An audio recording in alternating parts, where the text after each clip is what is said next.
Anyone wanna fuck with the boss? If you wanna fuck with boss, you fucking with the boss. Yeah, he's ready to kill you all.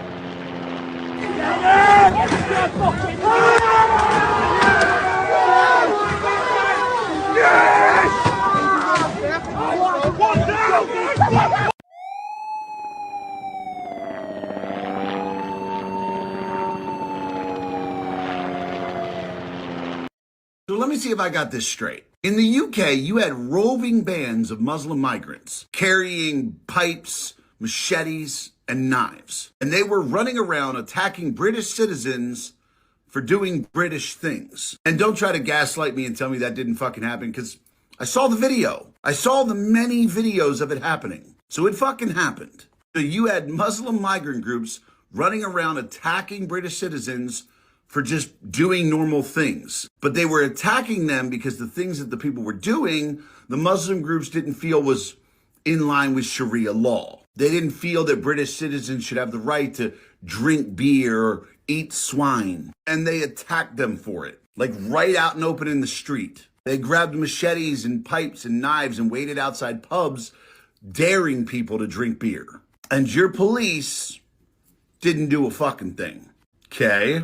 But then British citizens started posting about it on Facebook and X. And then your police took action. So even though they hadn't arrested any of these migrants who had cut, stabbed, or beat people, they managed to arrest the people who posted about it on Facebook and Twitter. And within 3 days, they managed to charge, process, try, and convict them while sentencing them to 20 plus years in prison for a Facebook post about the migrants attacking people and about the fact that the police aren't doing anything. And the British citizens posted about it are going to prison for 2 decades because they said it was a bad thing. I am genuinely at a loss for words.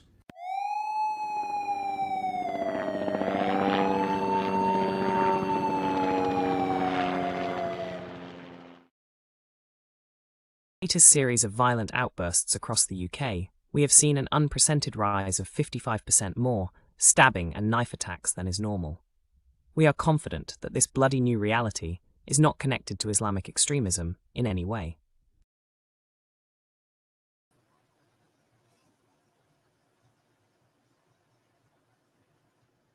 Oh my God, how'd that happen? All right, guys, let's get that audio check real quick before I introduce boys from the UK in here. They are in studio.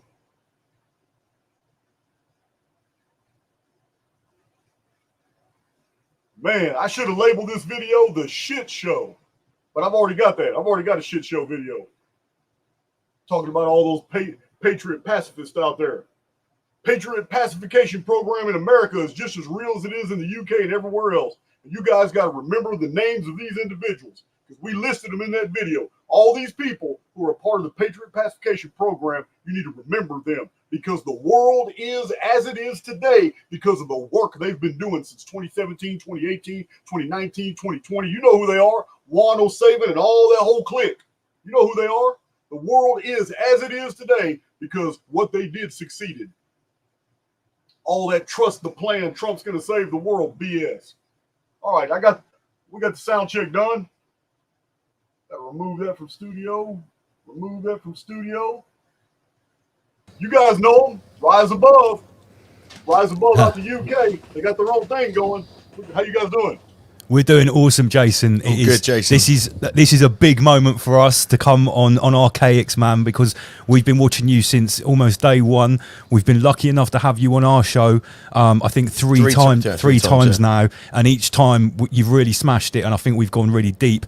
So it's a big look for us to be here. We're very happy. Me and Andy are very excited. Yeah, we've been very excited about this. Awesome. The studio looks badass. I like it. Thank you, mate. Thanks. Thank you very much. We've been working on that too. So does yours. Very different, but yeah, equally as awesome. Yeah, I got 2 studios. One's on my property and one's somewhere else. I just go back and forth. Nice to have a backup studio. Maybe we should get one of those, like in a underground in a bunker somewhere or something like that. Yeah. I must say, before we start, Jason, I'm glad that you showed that montage at the start, because if one of us here in the UK has showed a montage like that, we might have a knock at the door right now, or someone trying to like come through the window on a rope, out of a helicopter or something. We currently refer to them on our show as the Soviet Union. Yeah, we talked about this in 2020 when everything got kind of crazy, and we felt the walls closing in with the censorship and the control. But I tell you what's happened in the last couple of weeks has blown that out of the water. We feel like now, although the scamdemic has subsided, the Soviet Union is now actually really starting to get into action. I would say the second seal is fully ripped open. Yeah, the second seal open, definitely. Yeah, the video's necessary because there are a lot of naysayers. There are a lot of people saying that there's nothing going on over there. It's all BS. But I've got friends in the UK. As a matter of fact, I do meetups. Here in the United States. We've met some of your friends. We've met some of your friends at one of our events. Okay, yeah. So I got friends that fly over here for my events, and then also I even host people like Danny from Removing the Shackles, the Unfuckers, Martin Leakey from Wales. I've hosted them in my meetups too.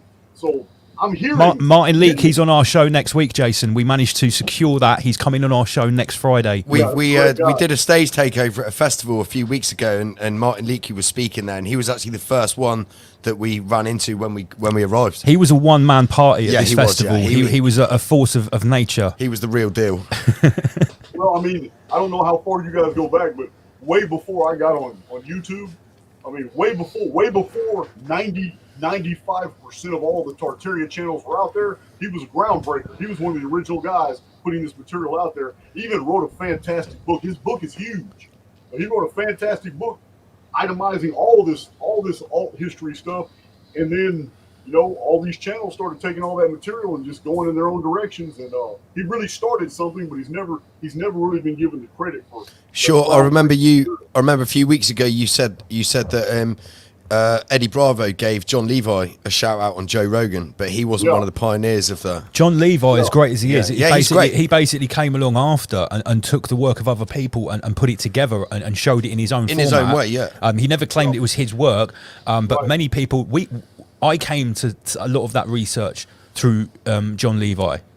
And then I learned about these other creators that obviously have been talking about this a little bit sooner.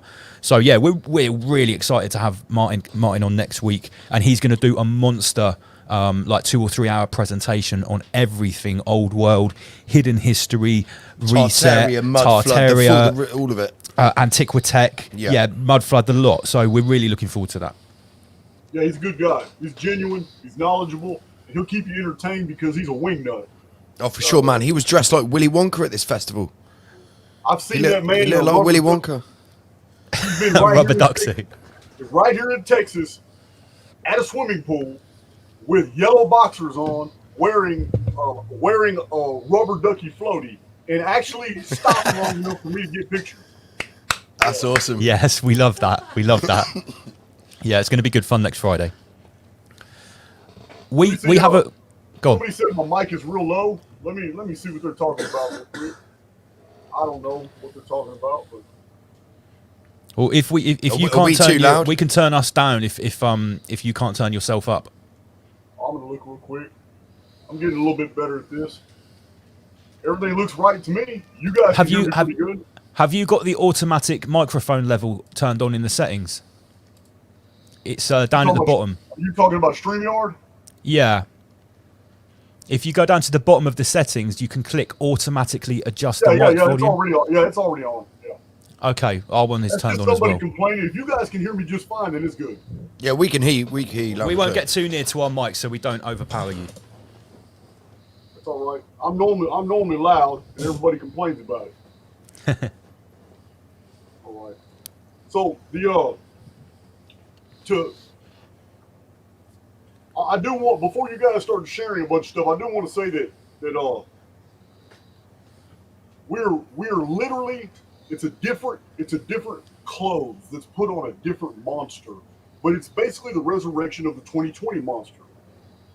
When COVID and the vax came out, it was a whole bunch of fear mongering. It was a bunch of psyops. A bunch of the videos came out to be fake later on, but they mixed in enough real stuff in there to where you can't say it's all psyop. You can't say it's all fake. Enough people got sick, but that happens all the time. People actually die of the flu, but in 2020 and 2021, they called those people, COVID victims, COVID-19 victims. So then the whole vax scenario gets pushed on the public, and the vax damage comes out, and they're silencing everybody talking about it. But just like this scenario, we basically see the controllers bullying people into submission rather than actually doing anything. One or two or three people locked up for Facebook posts is not 10,000 people. I think no, there's more. There's more. Is there more? Yeah, there's a few. There's probably 8 to 10 that have been in the mainstream media. It's hard to tell because all we're seeing is reports from the mainstream media saying this person has had a knock at the door because of the Facebook post. We've got some of this in the presentation.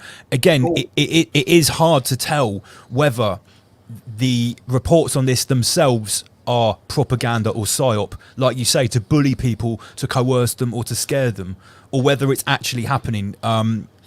That remains to be seen. We don't know about what's going on, especially in Texas where you are, Jason. But at the moment in the UK, we have got psyop after psyop after psyop hitting the public from multiple angles, all at the same time. And it was seen. I'm glad you said this. It does very, very much feel like it's 2020 again. I went on someone else's show about a week ago, and I said I feel like the energy that's building up is very, very 2020. But one thing I did say is that the difference with this scenario that's happening in the UK, which we're going to go into a lot of detail here, the difference between it and what happened in 2020 in with the Soviet Union is that for us in 2020, it was very easy to pick a side. We're not doing that. That's not going in my vein. I'm not following any of that rules. Get lost. And we all did pick that side, and we stuck our sword in the dirt, and we died on that hill, but we survived, pardon the analogy. In what's going on right now in the UK, it is actually far more complicated, because if you pick one of the sides which are offered, the psyops around them are already predetermined and very flavoursome and strong. Right. So it's not like I anyway have said that with what's going on in the UK right now, it's actually better to take the third option, not option A or B, to jump on one of these sides, is actually just to observe. And I think that's probably going to come across in the presentation as well. Okay, yeah, I can see that. I can definitely see that. It's the polarization is basically trying to get outsiders to look at this as strictly a Islam versus nationalism or Islam versus Christianity type situation. My own personal, I've never feared giving my own personal opinions, and in my own personal opinions, my own personal opinion in this is that I don't find any faults in the British people at all. This is where they have been for thousands of years. And for the past 6 years, NGOs and non-governmental organizations have been steadily piping in all these foreigners. All right, there's nothing inherently wrong with Islam, but Islam can't just go into other countries where they're really not welcome and then turn around and try to take it over, and then use international money to do so. That's exactly what's happening. My personal opinion is that's BS. Because if it happens here in the United States, it's not going to go down like it did in the UK. The United States is a fundamentally different place, especially Texas. One of the things is, Jason, we haven't got any guns here in the UK. The only people that have guns in the UK are professional criminals. Well, I'm sure you're right. It would go down very differently. Well, you really just kind of answered why in the long-term planning, the UK was decided to be the hot zone to kick this off. Because I'm telling you now, this is only the beginning. We're going to see more and more of this in Germany and France and in some places in the United States all throughout 2025, maybe later this year, all throughout 2026, 2027, until the beginning of 2028 when it switches over to the new narrative. And the new narrative is going to be the third seal, which is a totally different psyop. It's totally different than a virus. It's totally different than taking peace from the earth involving nationalism and religion. The third seal is going to be the mind fuck. The third seal is all about basically partitioning off resources to all those who would agree to certain conditions. It's going to be false inflation. It's not even going to be real. It's going to be literally compartmentalizing everything that you can buy and sell and trade, and you can enter the economic market as long as you meet these qualifiers. Everybody else, you're going to be on something else. That actually makes perfect sense. Matter of this video, but I've been withholding all that data because we're still years away from that. We're still 5 years away from that. So sure. Yeah, let's go ahead and kick off with your presentation. Okay, right. So I'm gonna start sharing my screen now. Before we even start talking about what's actually happened in the last couple of weeks, I'm aware that the viewership tonight is predominantly from America or Canada. So I need to start a little bit with. Hell, man! Somebody said much love from Israel. Yeah, well, there's someone from Israel as well. So I want to start really with to set the scene in the UK. Now, can you see my screen at the bottom there, Jace? Yes, I can. I'm gonna bring it up. Okay, now, obviously, everyone knows that the UK is far, far smaller than the US. Many people in the US, unless you've been here, will not realise actually how small we are comparatively. The UK can fit within the state of Oregon. Okay, now Oregon has an estimated. This is 2009. It's a little bit old, but this is what I found: 3.8 million people in 2009. Well, the UK, the same size, we have 61 million people. And that's gone up. It's now 70. Yeah. It's now 70. So it's very important for us to point out when we're talking about these happenings, and I do have an entire timeline to divulge to you, right? For anyone in the US, especially if you live in a big city, you might say, well, these incidents, that's not much violence, but comparatively for the UK, it is. Okay, now I also want to speak about race relations in the UK before we get started, because again, it's a completely different kettle of fish than it is in the US, and I'm sure no one in the US is going to mind me saying this, that in the United States you have quite a strong racial dynamic and quite a strong split culturally and in many different areas between the white community and the black community. You obviously have high levels of integration as well, but you have Black America. And then you have America. That doesn't really exist in the UK. We, am I fair to say that before things started turning weird a couple of years ago, I think that race relations in this country were actually very good. Everyone got on all right. For a very long time. From the 90s through the double O's to the 2010s, until things like BLM and that started coming around and started bleeding into the UK from the US. We didn't really have... a lot of racial tension. I'm sure there are people that will disagree with me, people that make a career out of the anti-racism thing and stuff like that. But I'm a well-travelled guy. I've been all over the world. I travel the UK with my job. I'm a jobbing MC. I present combat sports. So I travel to working towns, huge cities all over the UK. And I have a pretty good feel for the fact that we have traditionally quite good racial unity in this country. Whites, blacks and Asians working together, socialising together, going to school together. Now, in the last 10 to 15 years, because we have seen a huge increase in immigration, particularly from Middle Eastern countries, particularly from the Muslim world, there have been some areas of the UK. I'd stress that if you look at the map of the UK, where London's situated, which is pretty south, it's pretty much from London upwards where the Muslim community is predominantly in the cities and towns and stuff. Large towns and cities. It's not so much in the south. Yeah. Which is where we are. Obviously, when Tony Blair came along, like 15 years ago, which was the Prime Minister who is, set the scene for a lot of the stuff that's going on now. And he was the Labour Party Prime Minister as well, which again is the Labour Party which have just got in from the election. He's the guy that was said to open the gates to uncontrolled immigration. And we saw levels of immigration that were unprecedented.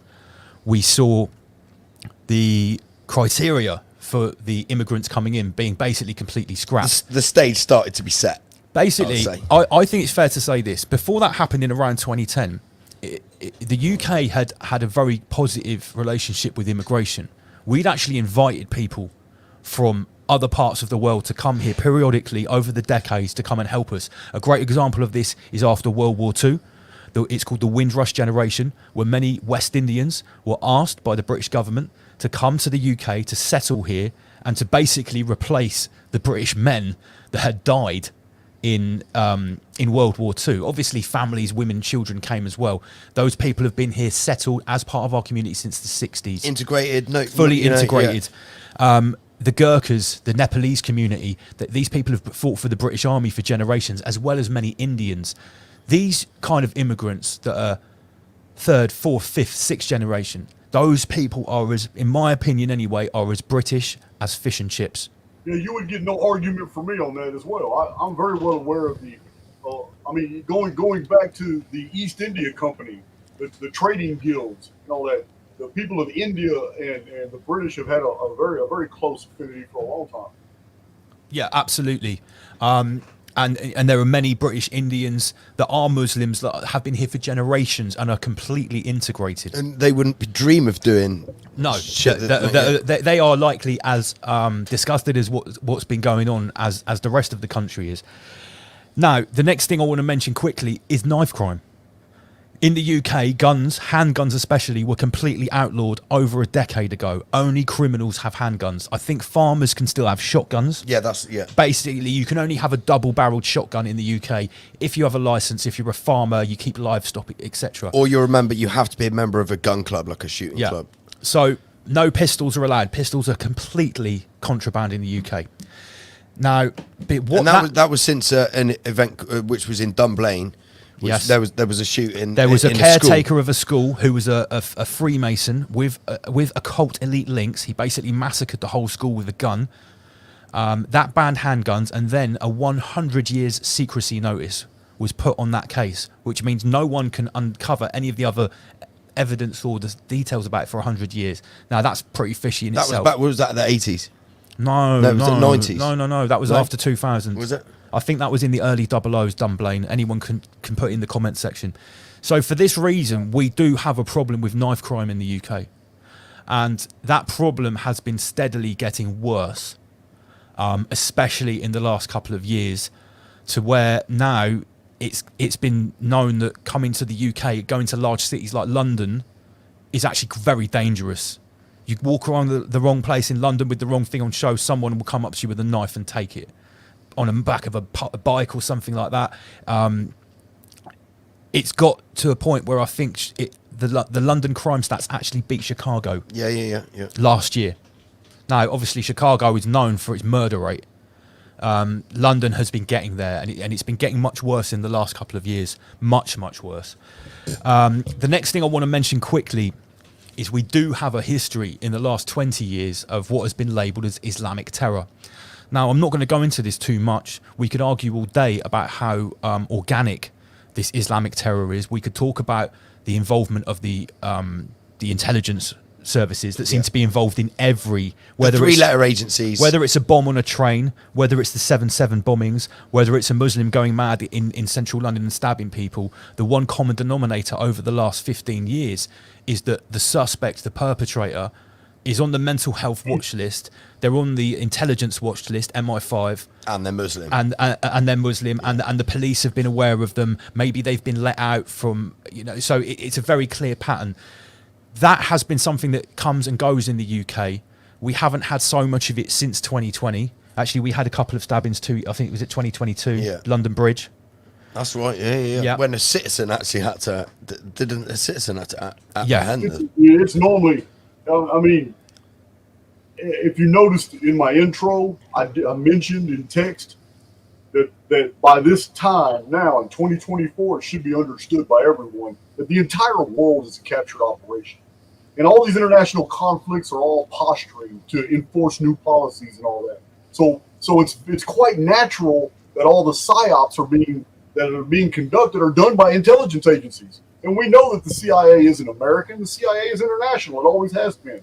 It's I mean, in my opinion, the CIA is merely the front.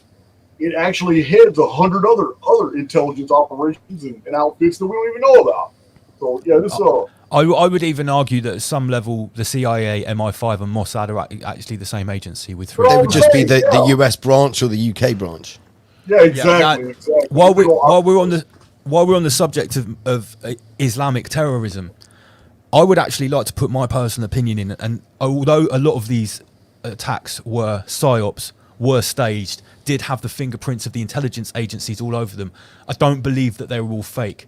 I do believe that there are terrorists in this country who may be groomed by the intelligence services, that may be allowed to do what they're doing. Maybe they're useful idiots.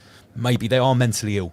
But there are terrorists in this country that have been allowed to come here, maybe Deliberately, brought here, maybe groomed and trained while they're here, exactly the same as the stage is set in the US. There are a lot of research to show there are Islamic training centers all over the US training domestic terrorists for similar attacks. We have exactly the same situation here. We've got hotels, Jason, here, which are full of immigrants that have been migrants that have been picked up by our RNLI, that's our Coast Guard. And then brought ashore, and we've got literally some of them have been cooped up in these hotels. Pretty much all men. Very little. 2 years. They've been there for 2 years. 2+ years. Yeah. When you last came on the show, Jason, I showed you the picture of the barge, which is offshore, only a few miles away from where we are here in on the south coast in the UK, a place called Weymouth or Portland. It's a prison barge which they put just off the shore, and it's got 500 young men on it.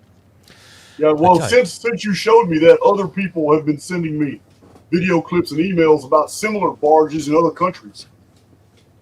Yeah. Now, that's my little set in the scene, right? So for anyone that's not familiar with this in the UK, that's the situation we are in here. Now, obviously, since we've been talking to you and since we've had you on the last time on the show, which was just before Christmas, we had you on particularly to talk about the breaking of the second seal, because what you said in your series of videos really struck a resonance with me. It talked very much about the scene that's been set that we've just described. So when we were approaching the Olympics, we and the whole team, we were sat here with our eyes, we were vigilant, glued, glued to what was going on. And lo and behold, as soon, well, actually, I'm going to show you the timeline right now. Before the Olympics started, that there were some primer events for what happened. Now, I messaged Lance as soon as this started coming out, and I was like, this isn't going to end well. This is exactly what Jason's been talking about. Now, I've got a whole chronology here. It's on my little list of notes. Don't worry, I've got images to go with it if it's texted a bit small. Now, this actually started, in my opinion, back on July the 18th. On July the 18th, we had something in the UK called the Hare Hills riot. Now, Hare Hills is in Leeds, and it's a very socio-economically deprived area that is predominantly of Pakistani immigrants live there. There's also a Romani or a Roma presence there as well. Now, this riot, this picture doesn't do it justice. There were people setting fire to police cars and buses and taxis, barefaced, no face covering, smiling at the camera with a lighter shops, like this. Smashing people's parked cars, everything. It allegedly started because some children were taken away from a Roma family who were also on the social services watch list, known for their children turning up to school with bruises all over. So there was a dodgy situation. The police turned up, tried to remove a child who had been injured, and the whole family started fist fighting with the police. And then what happened, the whole of the community got involved, and then it just turned into let's smash and burn everything and a fuck the police riot. Now, this went on for a whole evening. There was the streets were on fire, but the one thing that was very, very noticeable was there was no police presence. No, you can see they here stayed well away. A police car getting turned over with everyone filming it. There were I don't know of any arrests. I'm sure there must have been a couple, but there was no kickback from the police. They stayed well away. When the rest of the country saw this, now obviously I'm not making any judgment here, but the people involved with this were 99% of an Asian background. There were some Romani people there as well. Yeah. But the key point is they weren't white British. No, we're not saying anything about that, because that could just be the general makeup of this area. But the point to take from this is that the police did not respond to it. They essentially let the people burn things, smash things, and the next day it literally looked like the Gaza Strip. It looked like an It was absolute devastated. war The whole zone. place was devastated. So that happened on July the 18th, which is 8 days before the opening ceremony of the 2024 Paris Olympics, which you had made your isometric projections about and your predictions that peace was going to be taken from the earth. And it was going to with be a lot of small arms and knife, predominantly knife use from small arms warfare. Some people say it happened the same day. Some people say it happened the next day, July the 19th. There was also a huge mass street fight and riot in central London, in Whitechapel. And it was all Bangladeshis that were actually protesting about something that had happened in Bangladesh. So you've got hundreds of Bangladeshi men fighting with sticks, knives on the street. And this was happening at the same time. Now, as soon as these two events happened, I turned around to Andy PG and I said, mate, Jason was right. Yeah. Here it comes. Little did we know, these are merely the primer events. This wasn't the icing on the cake. So July 18th, Hare Hills riot. July 18th/19th, the Whitechapel riot. Only a couple of days later, we had this incident where a British soldier outside of a barracks in Kent, which is a county just south of London, was stabbed by this gentleman here called Anthony Eastman, who is described as a Nigerian man. So let's get this right. He's not described as an English man. This guy is officially an immigrant. Maybe he doesn't even have a passport yet because he's not described. If he had a passport, they describe this guy as British. You know that. Okay. So police seized a number of knives. This guy stabbed the soldier. Okay. So this is all in the space of just a couple of days. And on the very, very same day, we also had an incident in Manchester Airport. Now, the incident in Manchester Airport involved two Muslim or Asian men. This is what we saw in the first clip that was 10 seconds long. They released one clip first that showed the men handcuffed behind their back, face down on the floor, and the policeman here kicking the Asian gentleman in the head and then stamping on his head. That's all we were shown by the mainstream media. That was all we were shown for, we've checked on this, at least 5 days. Now, people in the UK were saying, oh my God, we've got our George Floyd incident. This is an I can't breathe Police incident. brutality. Police brutality. They're handcuffed, like face down, they can't defend themselves.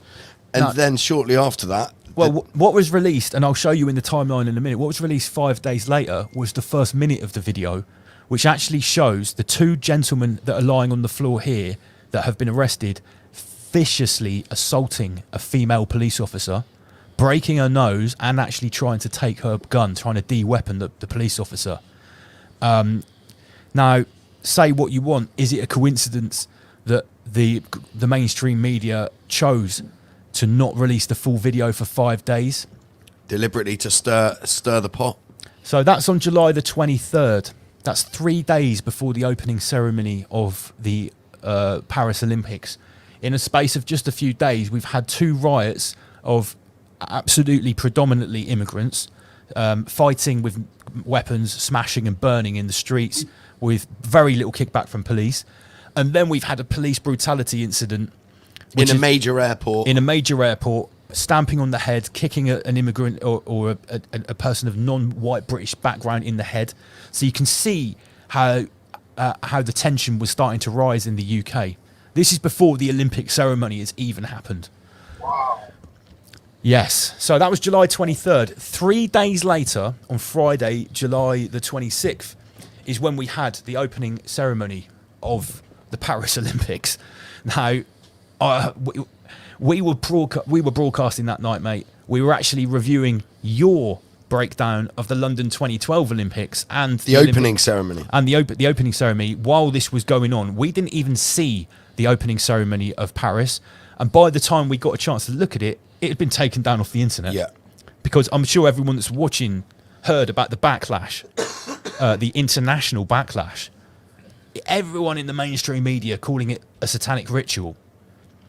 Whereas only one Olympics or two Olympics ago, to try and suggest that there's a satanic ritual in the opening ceremony of the Olympics, would be absolutely, put your tinfoil hat away. Yeah. Well, that was another milestone. This one really took the biscuit.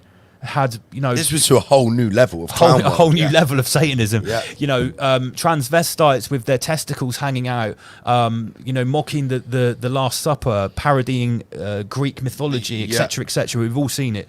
So this was on Friday the 26th. Now it starts to get juicy. The very next day in the UK, there was a mass rally organised by a guy called Tommy Robinson. Are you aware who Tommy Robinson is, Jason? I'm absolutely aware.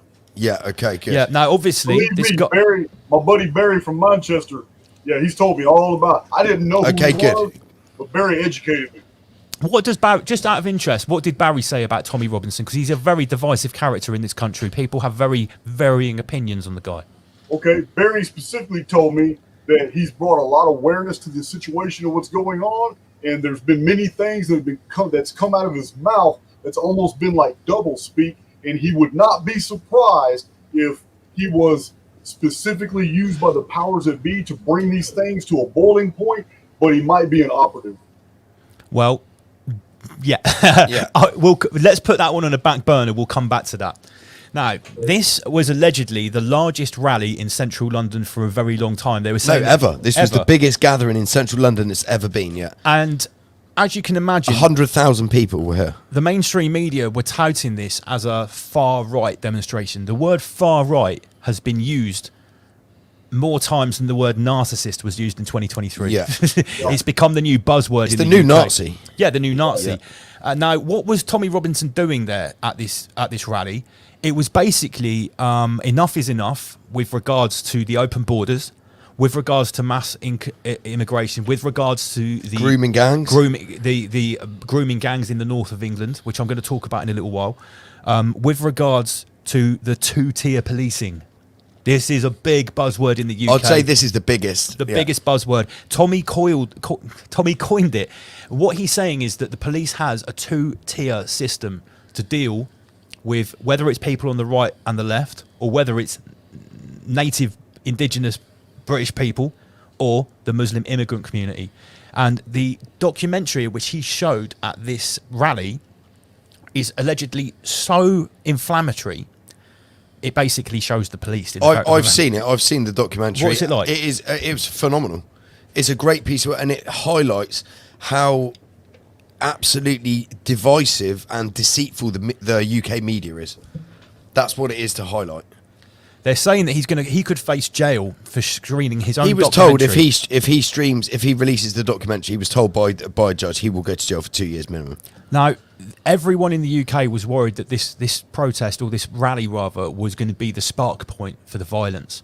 But what happened was actually there wasn't any violence At all. There were no, as far as I know, there were no arrests. There was no Look at all conflict. these different flags that are waving as well, and there was no trouble whatsoever. It was a proper peaceful event. In our opinion here at Rise Above, we think that the powers that shouldn't be and their apparatus within clown world actually fully wanted this to kick off, and they wanted to clamp down on it hard, and they were possibly very, very disappointed and upset that it didn't, and provide them the opportunity to the catalyst to enact the problem reaction solution that we all know is waiting in the wings. So this is the very day, the Saturday after the opening ceremony for the Olympics. Can you feel the pressure building, Jason, as I'm going through this chronology? Absolutely, it's a great presentation. Okay, now the very next day after the Tommy Robinson rally, where nothing bad happened, that is the day when they released the full footage from Manchester. The airport incident. The full footage shows the two Asian gentlemen with a female police officer holding her around the neck on the floor, repeatedly punching her in the face. And they broke her nose. Yeah, they broke her nose. They also assaulted the male police officer. He managed to finally tase them to get them under control before putting the cuffs on. And obviously, I'm not sticking up for the male police officer here, but if you've just seen your female colleague get absolutely her face beaten in while she's on the floor, you've been beaten in by 2 or 3 males, and when you finally got control of them, putting a dig in is not out of the question. When the adrenaline's rushing, in the heat of the moment. We're not condoning violence. We're just saying that that's what happened. And a lot of the people in the UK actually stuck up for the policemen, said, do you know what? Maybe we need more police who are actually going to take a hard line on crime, and actually, because we in the UK we really think the police are very soft here, and they are very soft in many respects. I travel to a lot of other countries, developing countries as well. You don't mess with the police. I've seen what the other police countries. are like there. You don't fuck with the police. I go to Southeast Asia a lot, to Thailand, Laos, these type of countries.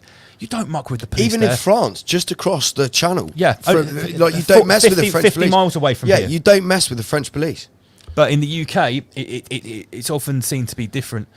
So, the very next day after the Tommy Robinson event, where there was no violence, they released the footage, which really riled the country up and actually showed their hand. It shows that they've been withholding information and trying to create conflict. They're trying to bait the public. That's exactly what's... So that's on the 28th or the 29th of July. Now, the very next day, the 29th of July, is when the big event happened. Now, the big event is... There was, and this is a weird detail, Jason, and the media did not stop talking about this. It was at a small dance class in a small hall. Imagine 20 young girls, young teenage girls, were doing a Taylor Swift dance class. It was inspired by Taylor Swift. And a young man, who they didn't describe, went in there with a knife and just started stabbing everyone. He stabbed, I believe, 11 people. 3 of the girls died. But all the media were talking about... There's some proper horrific details about what... I'm Really not going to go nasty, into really it. 'Cause nasty. It's really like how he did it to these children. It was really bad. But every time it was described in the mainstream media, the first words out of their lips, the newsreaders and the talking heads and the pundits, was Taylor Swift. At a Taylor Swift dance class. And I just thought this was so strange, because people that are paying attention have talked about, why is Taylor Swift being pushed by the parasite prominently for the last, like, everywhere you look, Taylor Swift. over Taylor a Swift. year. Yeah. Now, they didn't say who this person was, this young man that had done this heinous act. And I'll tell you now, over half of the UK, the first thing they wondered or thought, is that one of the young guys that's been coming over on the rubber dinghies? Is that one of the hotel dwellers? I thought it myself.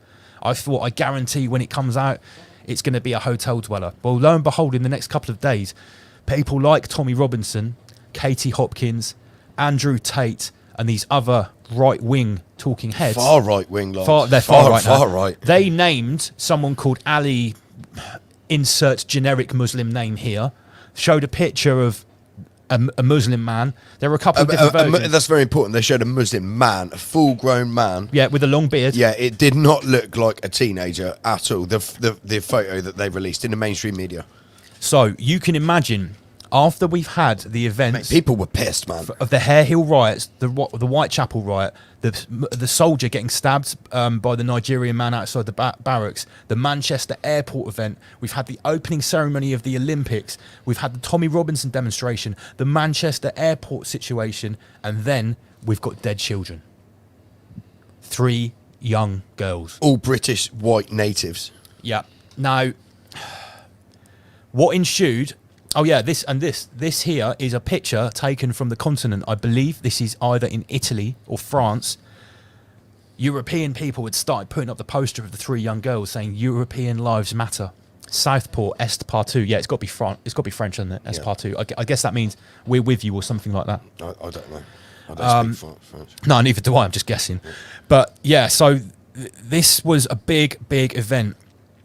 Now, some people have... I'd say that was the tipping point. That was the tipping point. 100% the tipping point. That went straight. It was chaos from there onwards. Before we tell you what happened after this stabbing event in Southport, it's very important to point out that not everyone in our community, the community of people that are paying attention, believe that it's a legitimate event. We had a gentleman, Mike JJ, on our show last week, who has now released this full 50-minute video presenting all of his evidence to show that the official timeline of this event. He's got the maps of where it happened, the details of the attacker, who it turns out is a Rwandan first-generation immigrant who was actually born in Wales and is a Christian, by the way. So again, they released the details of the attacker much later, almost a week after the event. And we're about to show you what happened in that week in just a moment. So yeah, big up Mike JJ. This video is on Odyssey, and he presents all of his evidence there if anyone wants to go and check, of what he believes evidence showing the illegitimacy of the timeline. He's basically presenting that this was a staged event. It was a like Sandy Hook. Yeah, basically. Now, yeah. listen, And we don't. whether we're not saying we're not. We gonna don't know. We don't We're not know. going to be disrespectful because we've got people who are close to us who actually know the family of some of the girls who are no longer here. So I'm going to say people definitely died here, and I'm not saying this wasn't a psyop, but I'm saying this actually there was an event that happened, 100%. So let me just get my timeline back up again.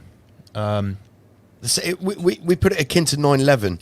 Like 9/11 happened, people died. Whether it was a staged event is kind of irrelevant, isn't it? Like it's the event still happened. Now this is the picture that they released of the killer. Although he was 17 years old, they released a picture from his childhood, and here is a very, very strange detail, Jason. This killer, called Axel Mugadanga or something like that, he's Rwandan. He was in a BBC production, and for anyone that doesn't know, the BBC is the state-sponsored media here in the UK, closely linked to the Tavistock Institute, which I would argue is actually upstream of the CIA, MI5, and everything. It's a social engineering everything platform. that's going on in clown world comes from the Tavistock Institute. It's their main think tank. Yes, Yeah. the main think tank for clown world. This guy was in a BBC production not long ago, so you could say he's an actor. Just a very strange detail to throw in there. And this meme here, I thought, is quite fitting. Lance, what was the event fairly recently, where the guy was it a Lockheed Martin commercial or something? No, the guy that shot President Trump. That's right. Donald Trump yeah. was in the BlackRock That's commercial. it, BlackRock. Yeah. That's Yeah, right. so you know that detail, Jason. It's yeah? just another coincidence that the perpetrator here was in a BBC commercial. In fact, I actually think this is a mirror, an exact mirror of the perpetrator that's supposed to have shot Trump appearing in a BlackRock commercial. And here we've got the Southport stabber appearing in the BBC's Doctor Who. I'm not even amazed by all that. I mean, I already know that by the time that they removed Biden, we were on Biden number 5. I mean, Biden number 5. It's so obvious. It's so obvious. I mean, I've got pictures. I've got pictures laid out that show Biden from the 1970s going all the way up to modern times, and it was it's not the same dude. It's not the same. The ears are the biggest giveaway. I think the ears are totally different, right? Yeah. Well, not only that, his jawline, the shape of the eyebrows, everything. The Biden was the same Biden until 2015. In 2015, they rolled out Biden number 2, and then number 3. No, and then in the last 4 years, there's been 2 more Biden. It's ridiculous. Oh, I wouldn't doubt that for a second. So let me just get back to this timeline. Friday the 26th of July, the opening ceremony of the Olympics. Then in the next 3 days, Tommy Robinson, Manchester Airport, Southport stabbing. What I'm also going to point out is, in the lead up to all of these events, the UK had unprecedented hot weather. This year in the UK, the weather has been so shit. We've been chemtrailed every single day. Constantly. The mist every single day. At one point earlier this year, it felt like it had been raining every day for 6 months. It was cold, it was grey, and it was wet every day. In the run-up to these events here, the UK was literally cooked under blazing sunshine. Yeah.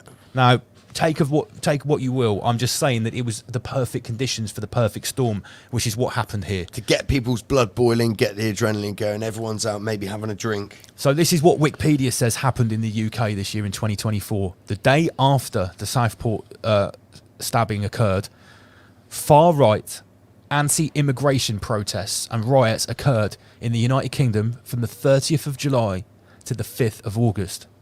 This followed a mass stabbing in Southport on July 29th, in which 3 children were killed, with the riots involving racist attacks, arson and looting.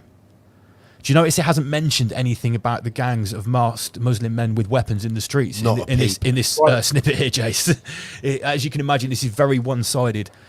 So that's the period we're talking about where it really got quite hairy in the UK. There were, according to the mainstream media, hundreds of these events up and down the country.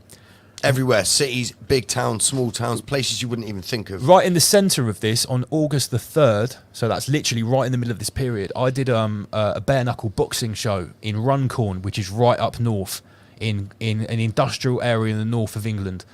And after the show, I hooked up with a load of guys that had been at the fight with one of the fighters. We went for a beer, and there was about 10 or 11 of these dudes, a bit younger than me, in their mid-20s, and they were all...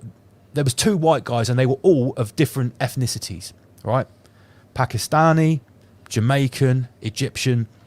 And within 2 seconds of talking to them, the subject of the EDL, which is the English Defence League, it was actually defunct about 10 years ago. Tommy Robinson started it. And talk of the far right, it was on everyone's lips. So I've gone 300 miles away from my home to another town. I've met a group of guys, we had a beer, and the first thing they've started talking about is what's going on. On the way to drive to that show, I had to divert through 2 different cities to get away from the traffic jams because of these protests.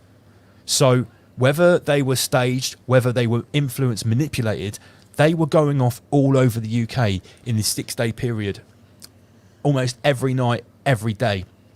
And obviously, as you can see from this, it's been labelled simply as anti-immigration far-right protests. Okay. Racists. I'm glad you took us in this direction. So how would you like to see this list? I put a list together showing the thumbnails of just the YouTube videos that cover all this. You're not going to believe.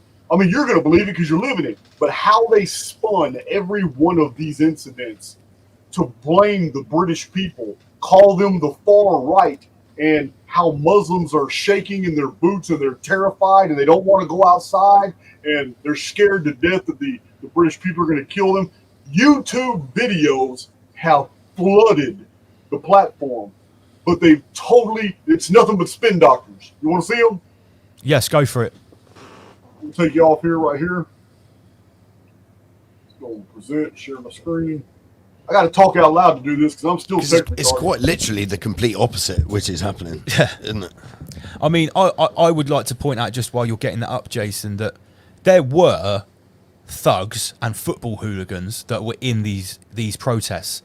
These protests that were about dead kids, that were perfectly reasonable protests about mass uncontrolled immigration, perfectly reasonable protests about the levels of crime in the UK, people fighting in the streets with machetes and swords.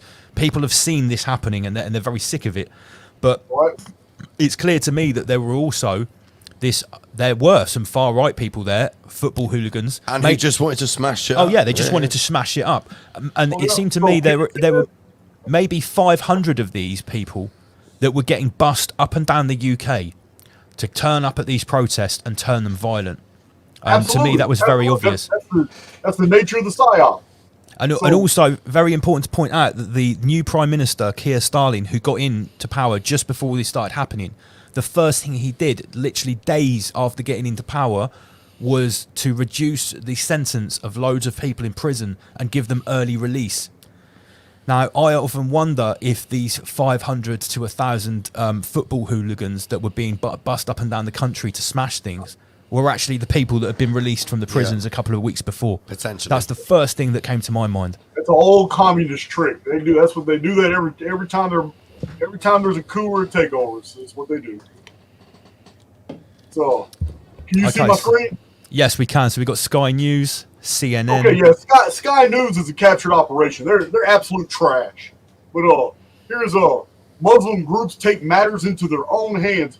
Police under pressure after failing to stop armed Muslim counter-protesters during the riots. So the focus in this video are the British people, the counter-protesters here, and how the police failed to stop armed Muslim counter-protesters. This right here is shifting the focus on the British people being wrong, and it gets deeper. Here's UK mosques on alert over far-right protests, and it shows these Muslim girls here showing a heart symbol, like they're just like this is all you know what you're looking at. It's absolutely psychological. Yeah, 100%. So sympathetic sorcery. Here's scared Muslims stay indoors amid UK violence. Again, the shift is on how terrible the British people are and the poor Muslim victims. Here it is. So, I think. Do you know what I noticed on that? And I actually shared this image as well. I think it's really interesting that there's the St. George's Cross, which, let's face it, that's the Knights Templar flag. Knights Templar. And someone has spray painted the anarchist symbol over it. There's someone wearing a V for Vendetta mask holding it up. Yeah. These guys look like professional agitators to me. So these spin doctors, they're very good at what they do. Even in the titles right here.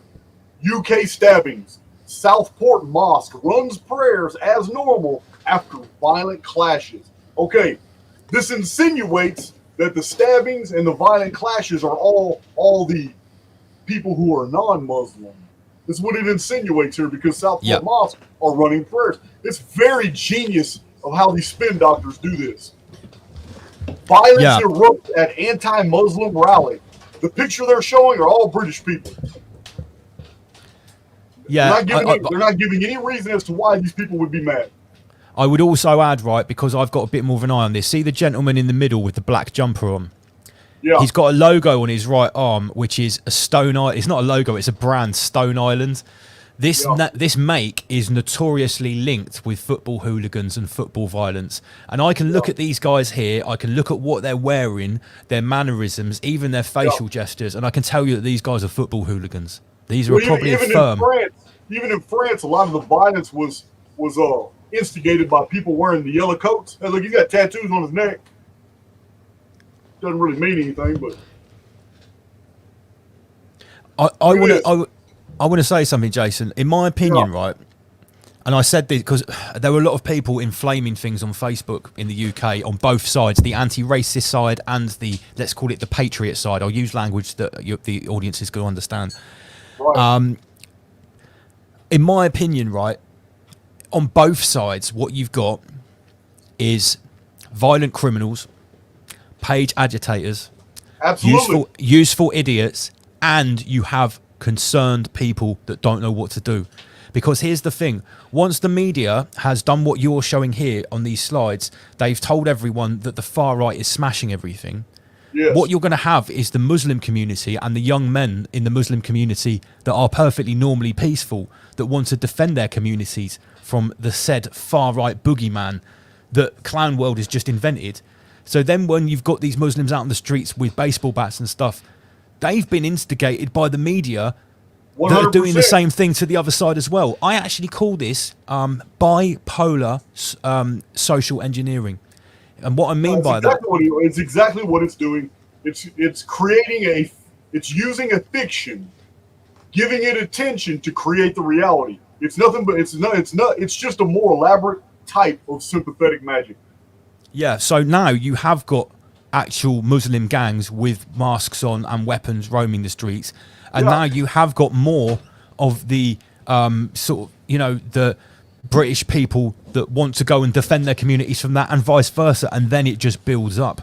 And yeah, that's what we're seeing in these images here. This was literally going on for 6 days, every day, every night in the UK. Yeah, I'm showing these because there's a lot of my own compatriots here in the West, in Canada, in the United States, and Mexico. They don't believe a lot of this stuff was happening over there, you know. And you know, it happened at the exact same time that the Olympics were going on. It's a total violation of the whole Olympic code. It's called the Olympic truce. It's when everything around the world just kind of shuts down to honor the Olympic, you know, the celebration of the Olympics. But this was an absolute violation of the Olympic trust. And the connections between France and England go very, very, very deep. I mean, even the English courts up until 400 years ago still spoke French. French was the lingua franca in the courts of England up until 400 years ago. Half of our language is still French, Jason. Exactly. Most people don't realize, you know, I did it in my prediction. I was very specific that we're going to see, because of the 1972 Palestinians machine gunning the Israelis. But what we actually have on this isometric projection is far more prolific, because it happened everywhere. The Israelis were bombing the Lebanese on their beaches, civilians, just bombing the hell out of them during the Olympics. We had all kinds of military operations against Gaza and Lebanon, and I mean, it wasn't just strictly at the Olympics like I thought it was going to be. It went on everywhere. Didn't the leader of Hamas get executed by Israel during the Olympics? Yeah, they did surgical strikes. All kinds of shit was going on. Nobody's reporting it. Everybody's just focusing on what was going on in the UK. But there was all kinds of involving Palestinians and involving Islam. There's shit all over the world going off during the Olympics.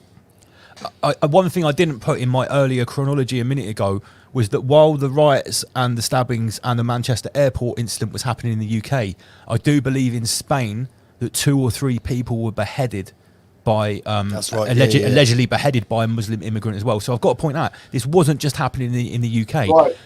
But don't forget, Jason's prediction said to take peace from the earth. Yeah, not peace from Britain.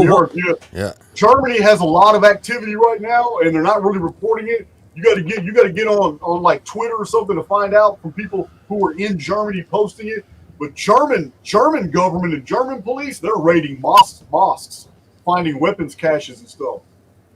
Well, yeah. So Jason, are German police taking action against the Muslims? Yes. Yeah, so that's complete opposite of what's going on here. Well, yeah, because if you believed our mainstream media, you would believe that there was no issues with immigrant crime. There were no Muslim protesters that were getting violent. Right, yeah. It was all the far right.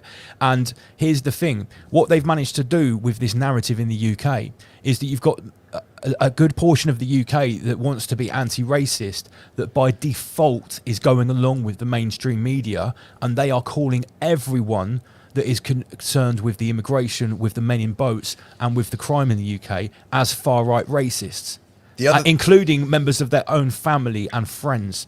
I've seen it all happening on Facebook and Twitter. So again, it's a repeat of 2020 that we're seeing this massive division in friendship groups, in families, in the workplace, where people are literally split down the middle. You're either an anti-racist and you hate the far right, which everybody else is by default, or you're on the other side and you're concerned about full racist, and you're concerned about immigration, and you've got everyone labeling you as a racist or far right. It's actually become a joke in the UK to say that I didn't realise I'm far right. I guess I am, because I've got some questions about why there were men in boats turning up 700 a day on the shore. Another point is Keir Starmer, we call him Queer Stalin. Queer Stalin, on our show on a Friday night, who's just come into power.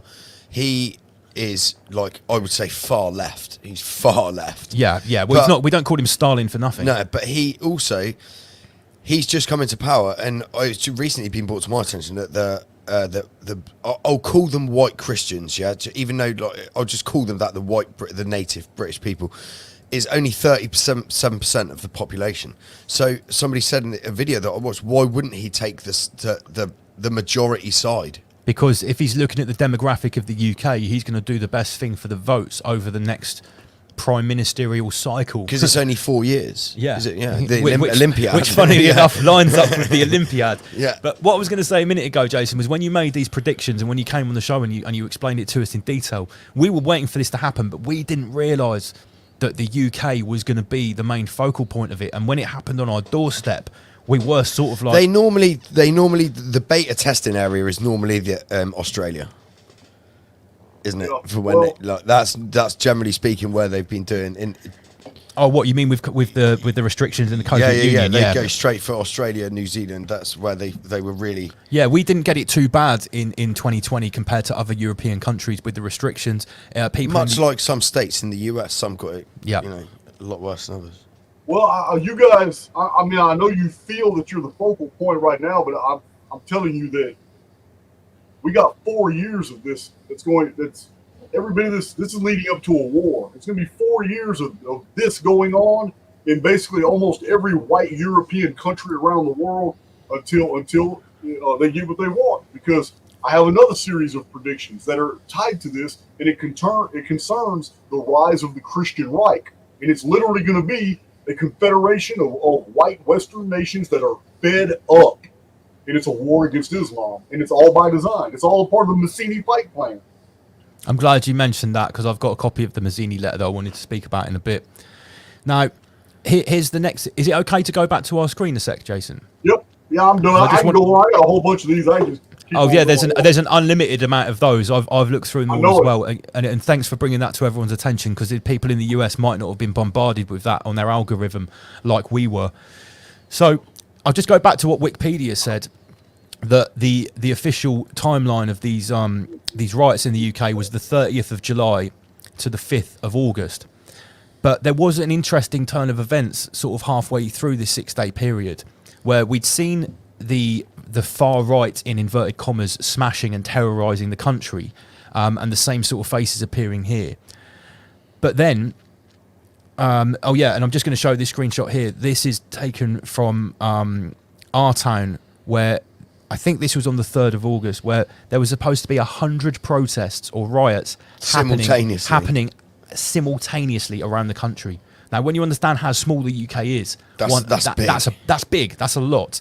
So we were told on this night, I think it was, in fact, it might have been the 1st of August, that there were going to be 100 protests going on. This one here is saying the 7th. But on that night, what actually happened, and here's a post. The people were so scared in the UK. Whatever happens tonight, it's clear the government have done everything possible to provoke this rather than calm it down, to pit groups against each other and to make things far less safe as opposed to more safe. Radical anarcho-tyranny. All sides should condemn them. But what actually happened on that night was there was 4 or 5 mass anti-racist protests that happened all at the same time.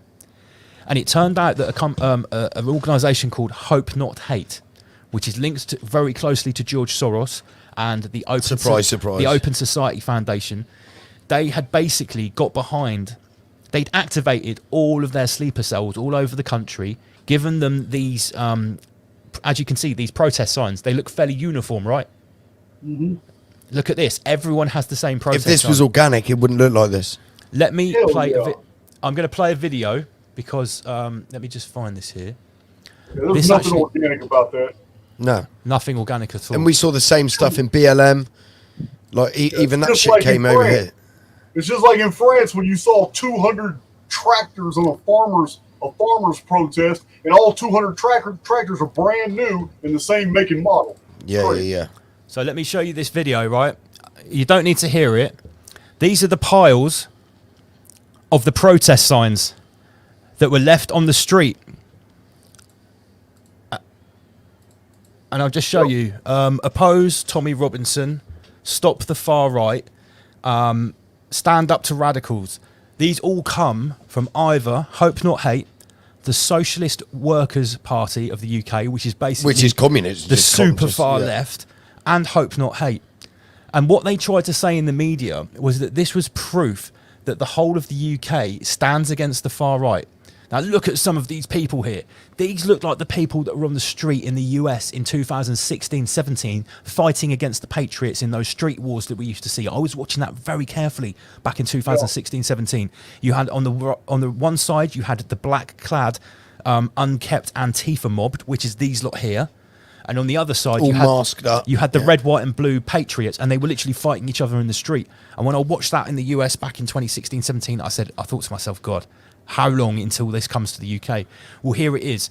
So it says here, the British public is being manipulated on a grand scale. The government and the MSN report loads of far-right protests organised, but nobody showed up. That was the 100 protests in one night I was talking about a second ago. Mm-hmm. But the counter-protests emerged, all with placards pre-manufactured from the same source.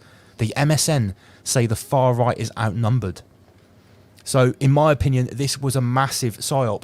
Now, you talk, Jason, about the Patriot Pacification Program. I'm going to coin something similar, but this is the UK version. Your one is PPP.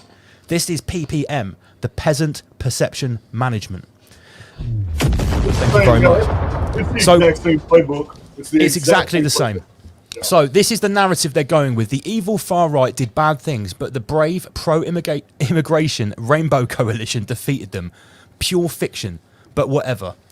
Hey, let me tell you why it's the same, but how come it was executed very differently. Let me explain the demographic difference. The reason that the Patriot Pacification Program was primarily in social media is because the United States is so expansive. We don't have the opportunities to come together and protest and do all those things unless it's a local city thing. But in the UK, y'all are a lot smaller geographically, and you're able to come together with these massive protests and everybody get together. You don't have a long drive. But if somebody in Texas wants to do things that are in Washington, D.C., we have a 17-hour drive. 17 hours Sure. to get over there, and then 17 hours to get back home. So To drive the psyop has to be tailored to the correct geographical location as well as the demographic. PSYOP, but it's And just, let me point out to anyone in the US, to get in between the cities and the towns where this was happening in that week in the UK, you're talking about a maximum 4 or 5 hour drive. Maximum. Yeah. You can drive from the south coast of the UK to the furthest point in Scotland in under 12 hours. Yeah, for sure. So for 24 hours, you could drive the whole length and back of the UK. It's hey, much, look, I much don't smaller.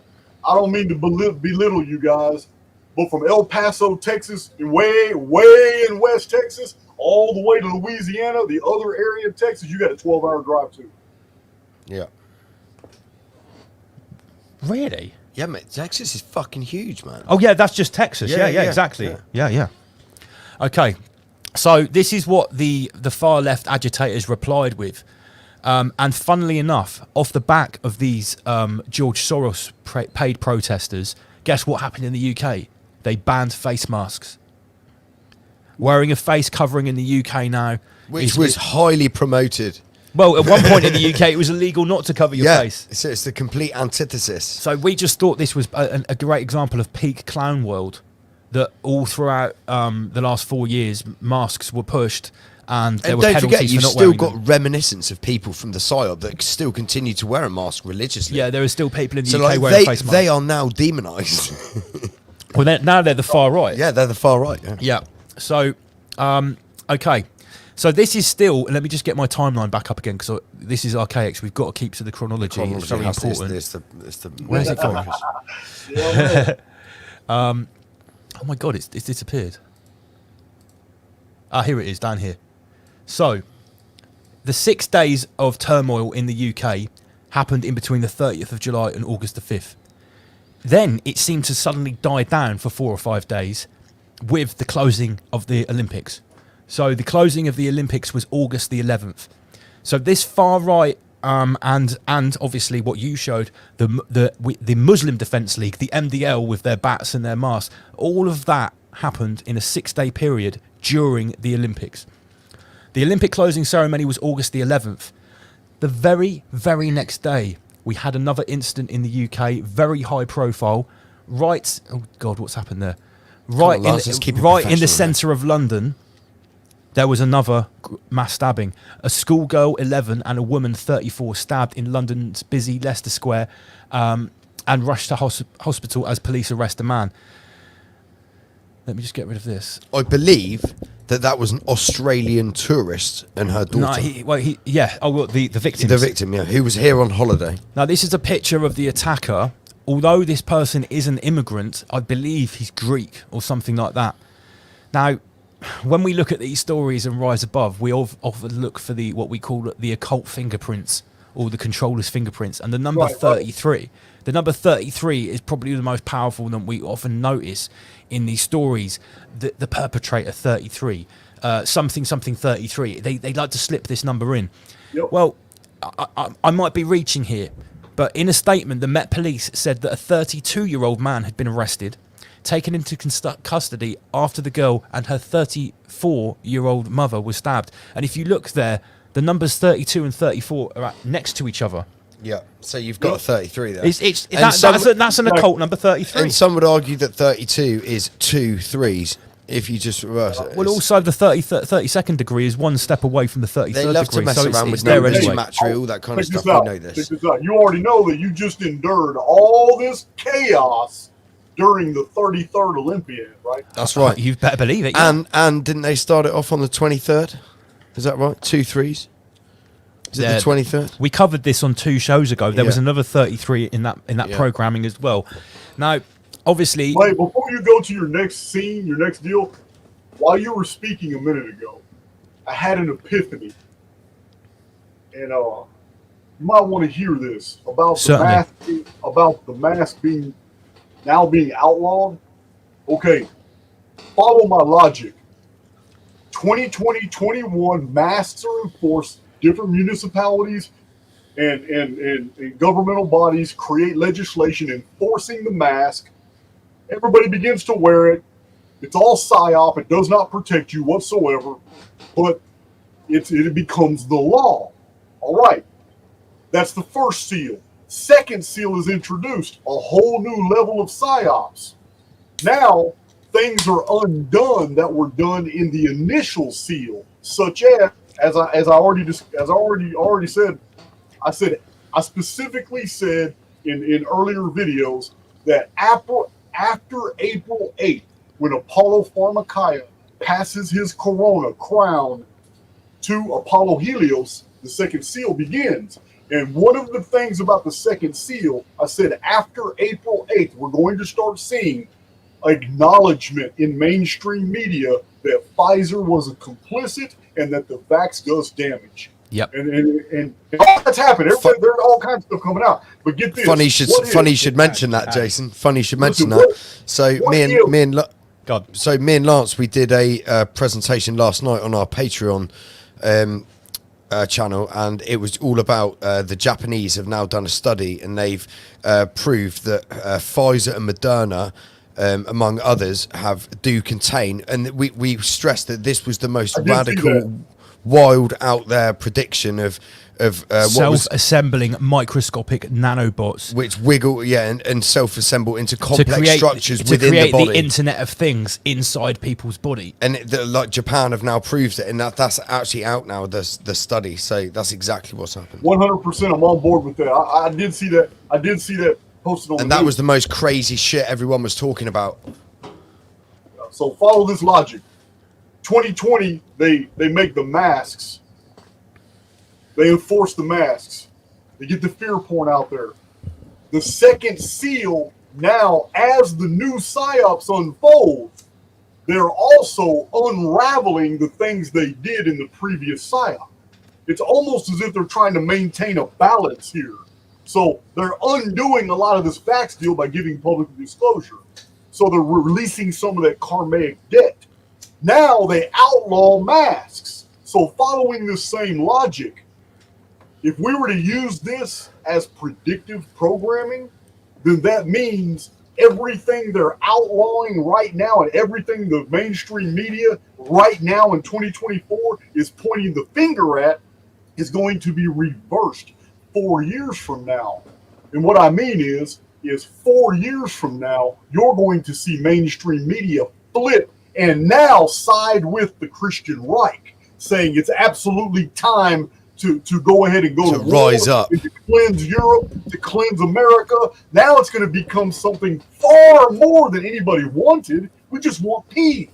All we want is peace. And we can get along with people if the media and the NGOs just quit stirring shit up. But it's going to go to another level and become ethnic cleansing. And all these Western nations are going to be getting rid of all these people who have been causing problems. Because if the things of the second seal are already showing that they're reversing all their positions in the first seal, then the third seal would be a total reversal as well. And in my prophetic chronology, that's exactly what we have. We have a Christian Reich war against the nations of Islam in 2028.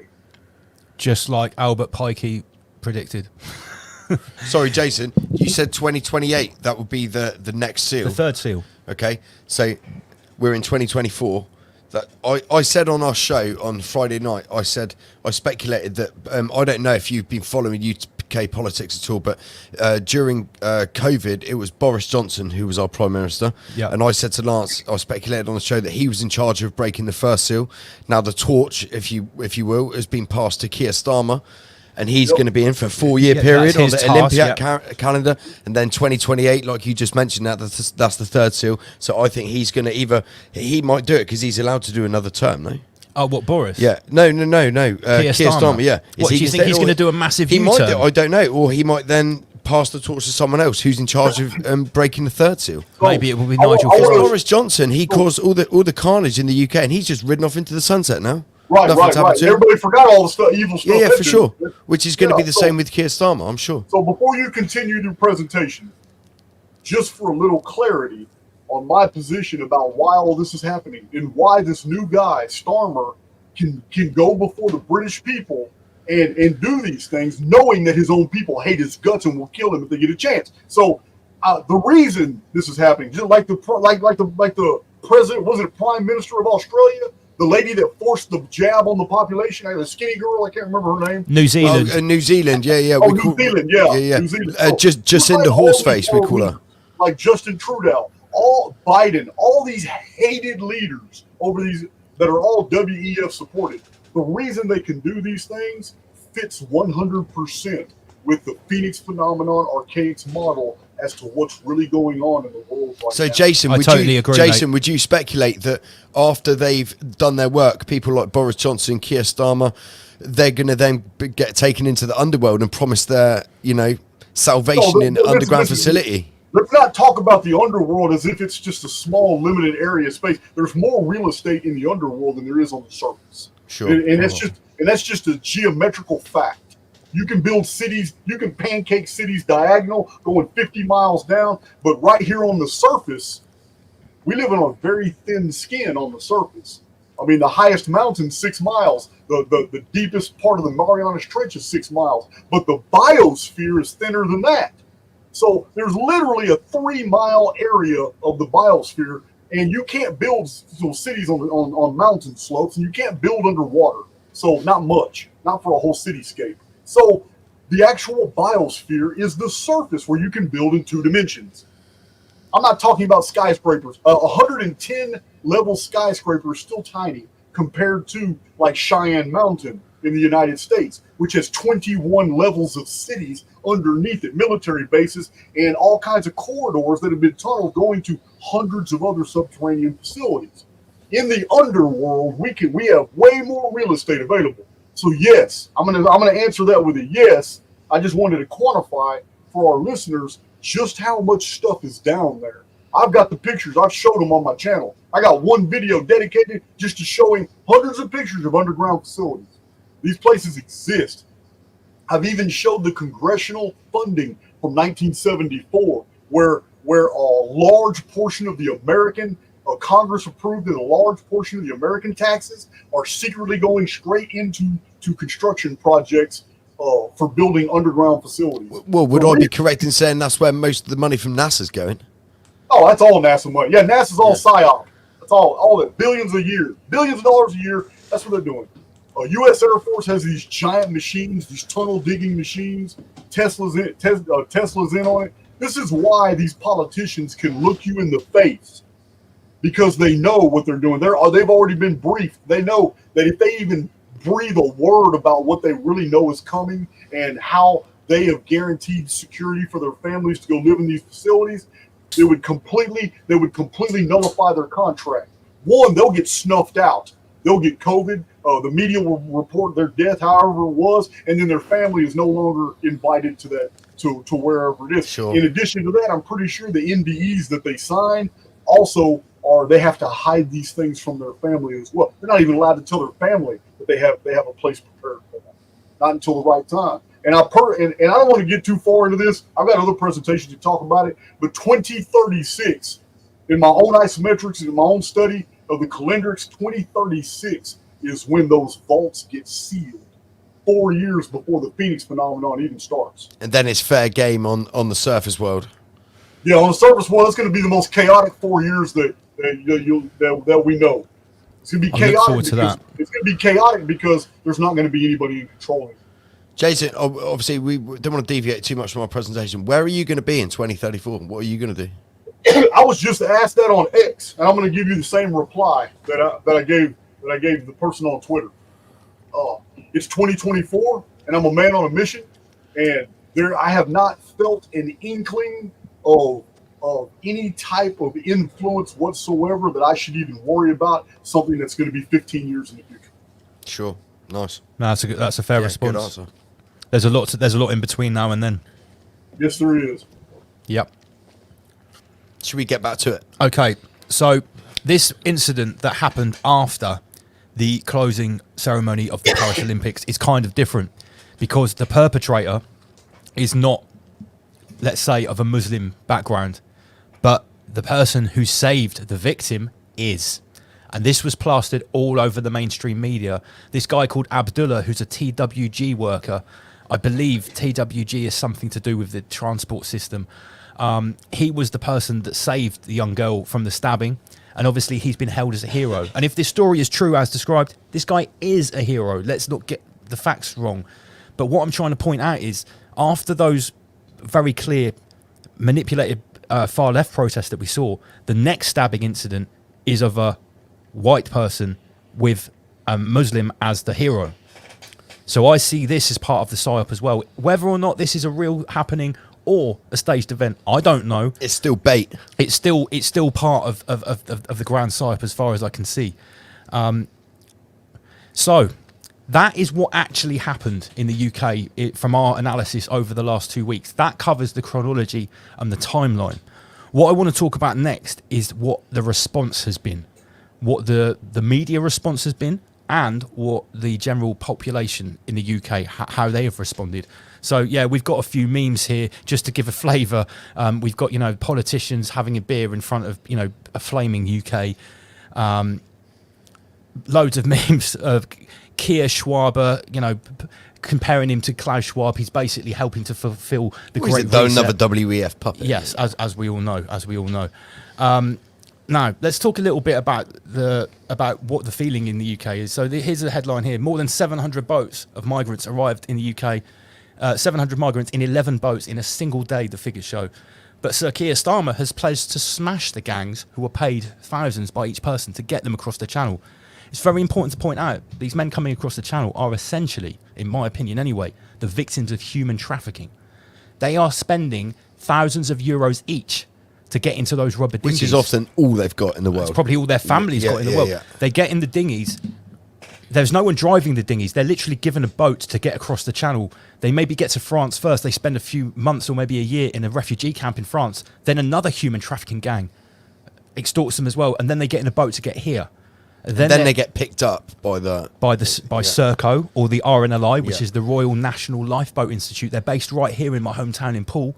They are absolutely complicit in picking up these migrants in the channel, bringing them to the UK, and then putting them into the system where they end up in these hotels. Now, I've just got a screenshot here. This is actually from a presentation I did last week, and it's showing your predictions here and literally how in line your predictions were on X, going back to last year with exactly what happened. Now, many people might not remember this, but a couple of months ago in the UK, shortly after King Charles, or Sausage Fingers as we call him, because he's got like deformed, bloated fingers. Before you've heard, it's really weird, man. If you look at some pictures, I think he's got gout in his fingers. They look like really weird. They look like chipolatas. Again, but I'd argue it's not the same dude. It's That's like another. That's another story. Another Biden. But what happened was the King's Guard horses. You know the guys in the stupid outfits that stand outside Buckingham Palace guarding the palace. They're called the King's Guard, and their horses broke free in central London. And there were these scenes of blood-soaked horses, especially this white horse, rushing through central London. Now, when this happened, I don't know how long ago it was earlier this year, months ago. We said to ourselves, if this isn't an omen, if this isn't a foreshadowing of things to come. Now, obviously, we've got the Horseman of the Apocalypse narrative. But this bloody white horse running through London definitely seems to be some type of omen. So the mainstream media, their reasoning for why the horse had blood on it was because it was so traumatised and freaking out that it just ran into stuff and just injured itself. I'm calling bullshit on that. Yeah, so I just thought this was an interesting little piece of information in the melee. Now, the response in the UK. We've talked about two-tier policing, which is a term that was coined by Tommy Robinson. We're calling him two-tier Keir. The media are calling him two-tier Keir. It's very important to point out that in the UK, even talking about two-tier policing is now considered by the mainstream to be a right-wing, far-right narrative. And it is being completely denied that there is any two-tier policing in the UK, i.e. the British protesters compared to the Muslim protesters are treated very differently. Categorically, straight out of Keir's mouth, he said there is no two-tier policing. The two-tier policing goes back a long way. A great example in 2020 was in the UK when the anti-lockdown protests were happening. People at the anti-lockdown protests were being arrested, including me. The reason I'm sat here today doing this show is because I was doing speeches at those anti-lockdown protests. I was arrested. I was detained for 23 hours. I was threatened with a £10,000 fine for inciting people to break the lockdown. We were live on a Friday night, Jason, in the studio here, and we got a phone call from Lance's parents saying the police have arrived at his parents' house during our live My broadcast. parents are in their mid-70s, saying- and I haven't lived there for 15 years. Baiting them and like trying to fearmonger them and saying if Lance goes and speaks at this protest tomorrow, which he's planned to do because they've seen his social media, he's going to be arrested. I did get arrested. It was very high profile. Now, while this was happening, this happened to many other people, including me. Mate, they launched drones and stuff. £150,000 police case was surveillance on me, tracking me going to these protests. While that was happening, we had Black Lives Matter protests in the UK that were allowed to happen willy-nilly. There was no complaints about too many people being there. The police let it happen. But anyone protesting the lockdowns was dealt with very, very harshly with huge fines. Now, that was a great example of two-tier policing. I started to build a meme around this, and I think I sent it to you, Jason, and we came up with the concept of the two-tier police state. Now, listen, I don't often make memes, but when I get the calling, when the time is right, when something is presented to me, I'd make a meme, and I was really, really pleased with this one. So you can see on the left-hand side, like an English lady is getting sort of manhandled by the police, while on the right-hand side, this is the Hare Hills riots, and the predominantly Muslim men are turning over a police car, and no one is stopping them. They're all just filming it. So this is the two-tier police state that we live in the UK right now. So here is some of the response from the media. Starmer once called the British justice system two-tier. Back in 2015, he said it was two-tier. But now, because he's enacting the two-tier police state, it doesn't exist apparently. So here's a good example. I'm going to expose our two-tier and utterly broken justice system in one tweet. Hateful or insightful social media posts will get you 3 years in prison. But if you violently attack a man, cover his mouth and steal his Rolex, you get spared jail. And as you can see here, there's a man that is clearly of Middle Eastern or Asian background who stole a 25k Rolex, free from jail, while these two protesters, these far-right people, were jailed for Facebook posts. It's ridiculous. Yes. It's 1984. It's here in 2024. Now, the day after Queer Stalin got into power, he made a very powerful speech. In fact, the first thing he said in his opening speech was, "We need a bigger reset." Do you remember when I told you about this? Yeah. When I heard it on the radio, I was like, what? Did he just say that? He actually said, "We need a bigger reset." And this was his speech off the back of the riots. He says, "We need a new national capability to set up a police forces to combat violent disorder. Increased sharing of intelligence, facial recognition technology, preventative measures to restrict people's movements will be part of the response. Police chiefs will pull together in their response to the far-right hatred and the violent flare-ups. Gangs of thugs, I'm just cherry-picking here, but at the bottom is the most inflammatory part. He told the country that the Muslim community, he will take every step that's necessary to keep them safe." So while you've got one half of the country very upset, feeling unsafe. But this is what I'm talking about that he's gone with the majority. Yeah, well, for sure. Are Muslims in the majority in this country? No, yeah? but I'm saying that the 37% of the quote-unquote white Christian native population, that's the minority. So he's not going with the minority. He's not going with the natives. That's the point here. So when we saw headlines like this about increases in facial recognition technology is the answer to far-right riots, no one here at our end that was paying attention was surprised by this.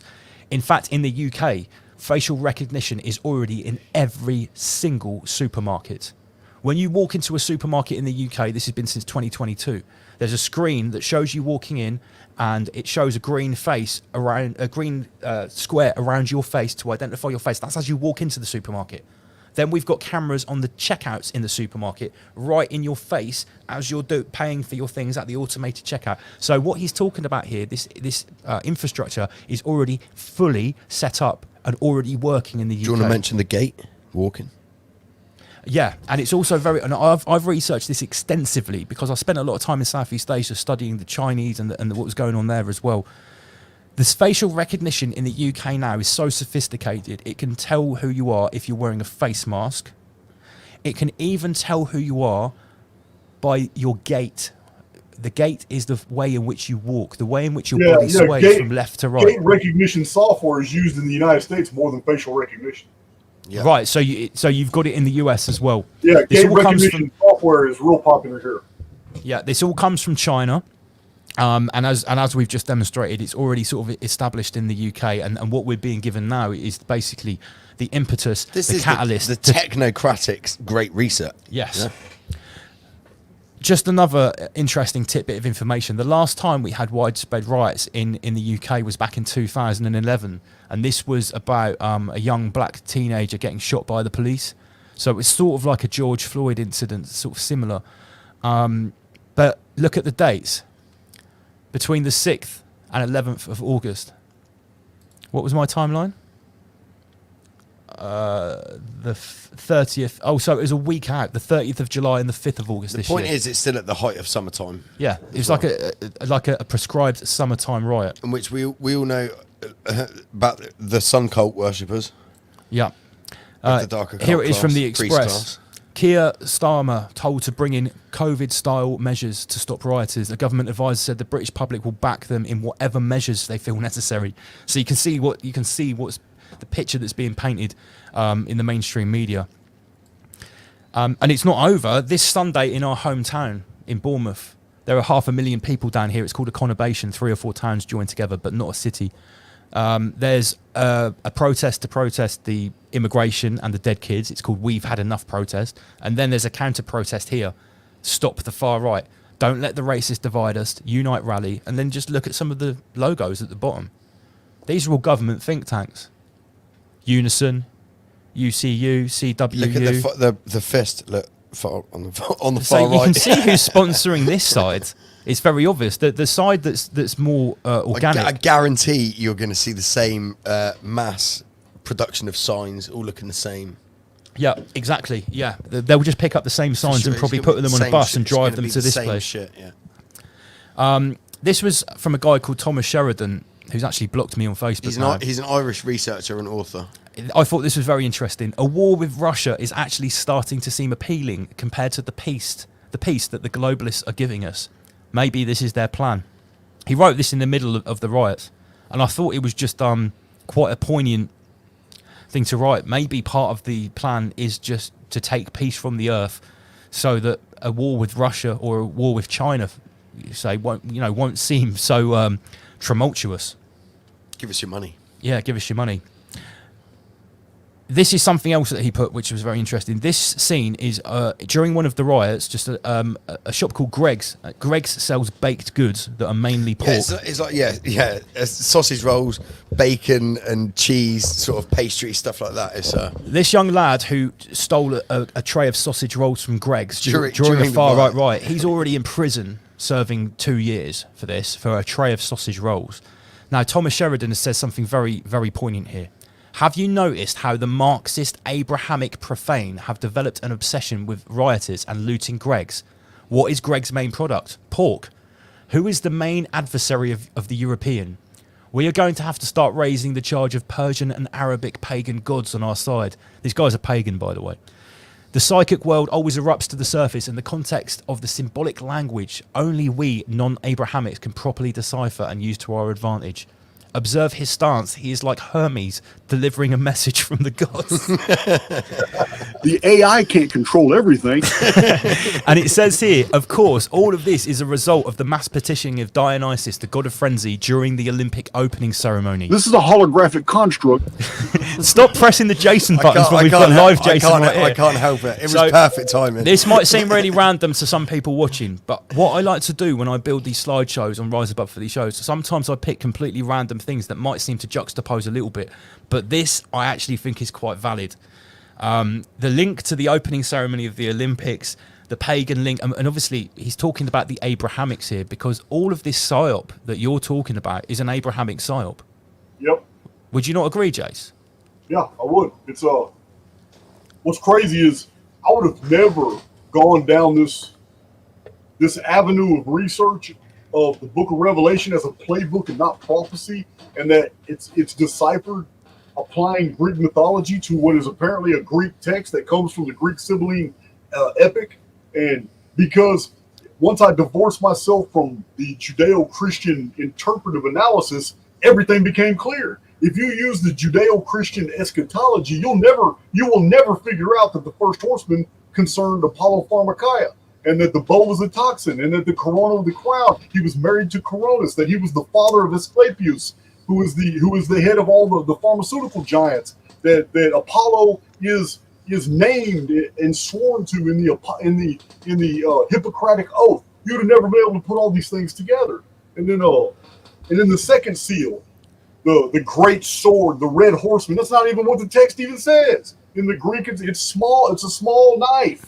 And great means that it's going to go over a wide area, and great, it's going to increase in magnitude. It's going to be small arms, and it's going to be a lot of fires, like riots and stuff in small places, but not all-out war. The Judeo-Christian version has you thinking it's the horse of war, and it has a great sword, and it doesn't. So yeah, I think the Abrahamic religion, the whole, it's all used as a veil and a covering, because our controllers aren't going by that playbook. That's the one that's given to the public. That's the one that's given to religionists to always throw them off the trail. The controllers are 100% going by the Greek playbook. I think it's so interesting that you've said that, because that's totally in line with what he's saying there, that us non-Abrahamics, which we generally are, and the viewership here, we can properly decipher this to our advantage.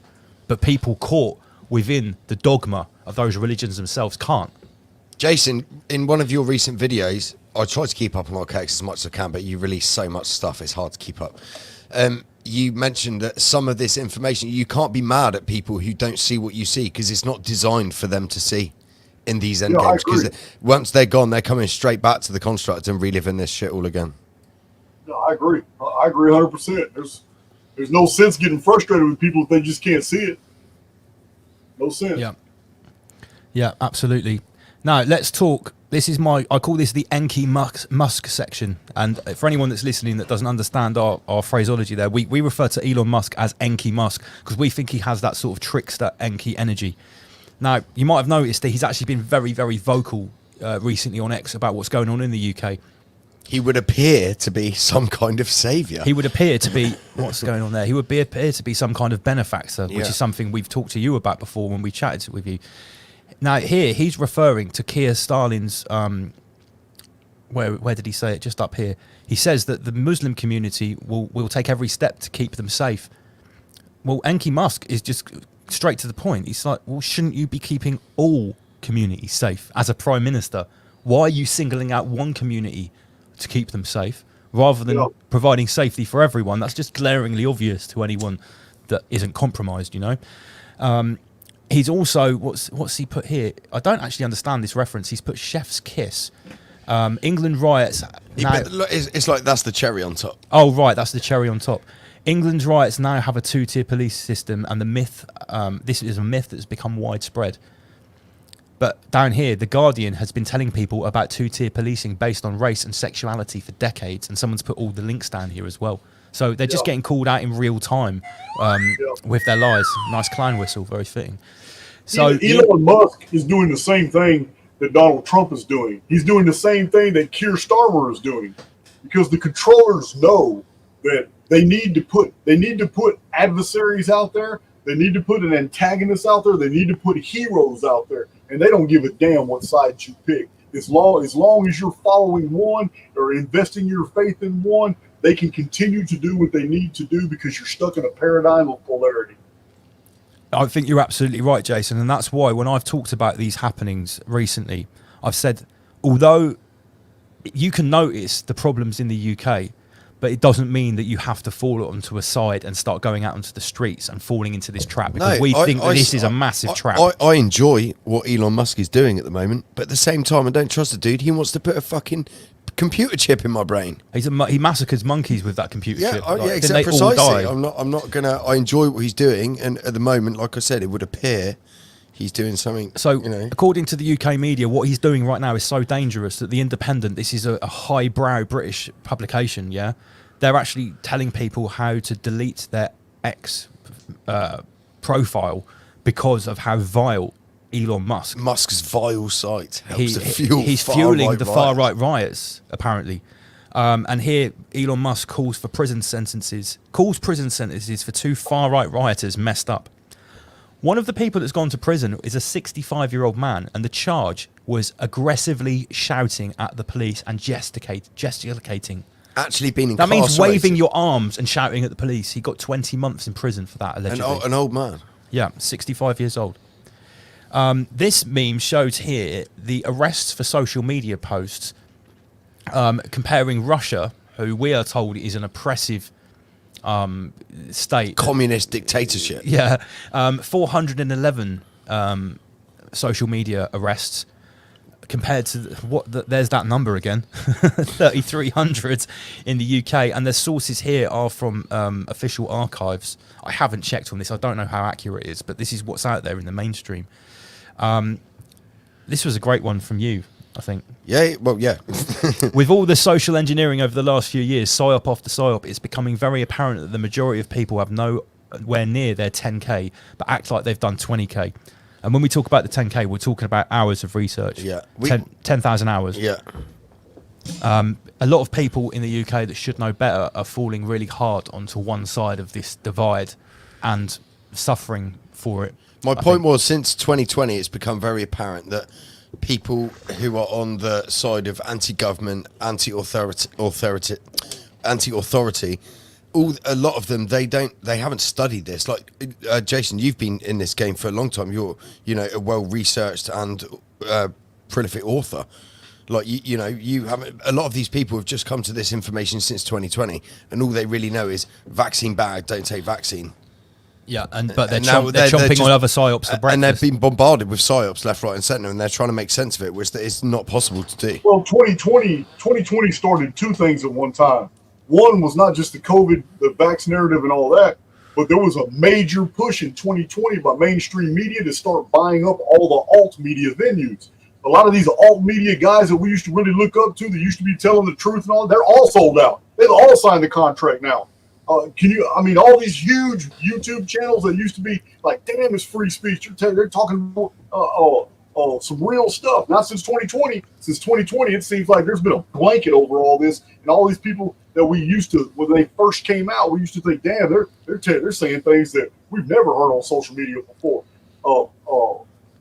It's just crazy. Now they're all sold out. I used to watch so many different news programs until I started really paying attention to what they're talking about.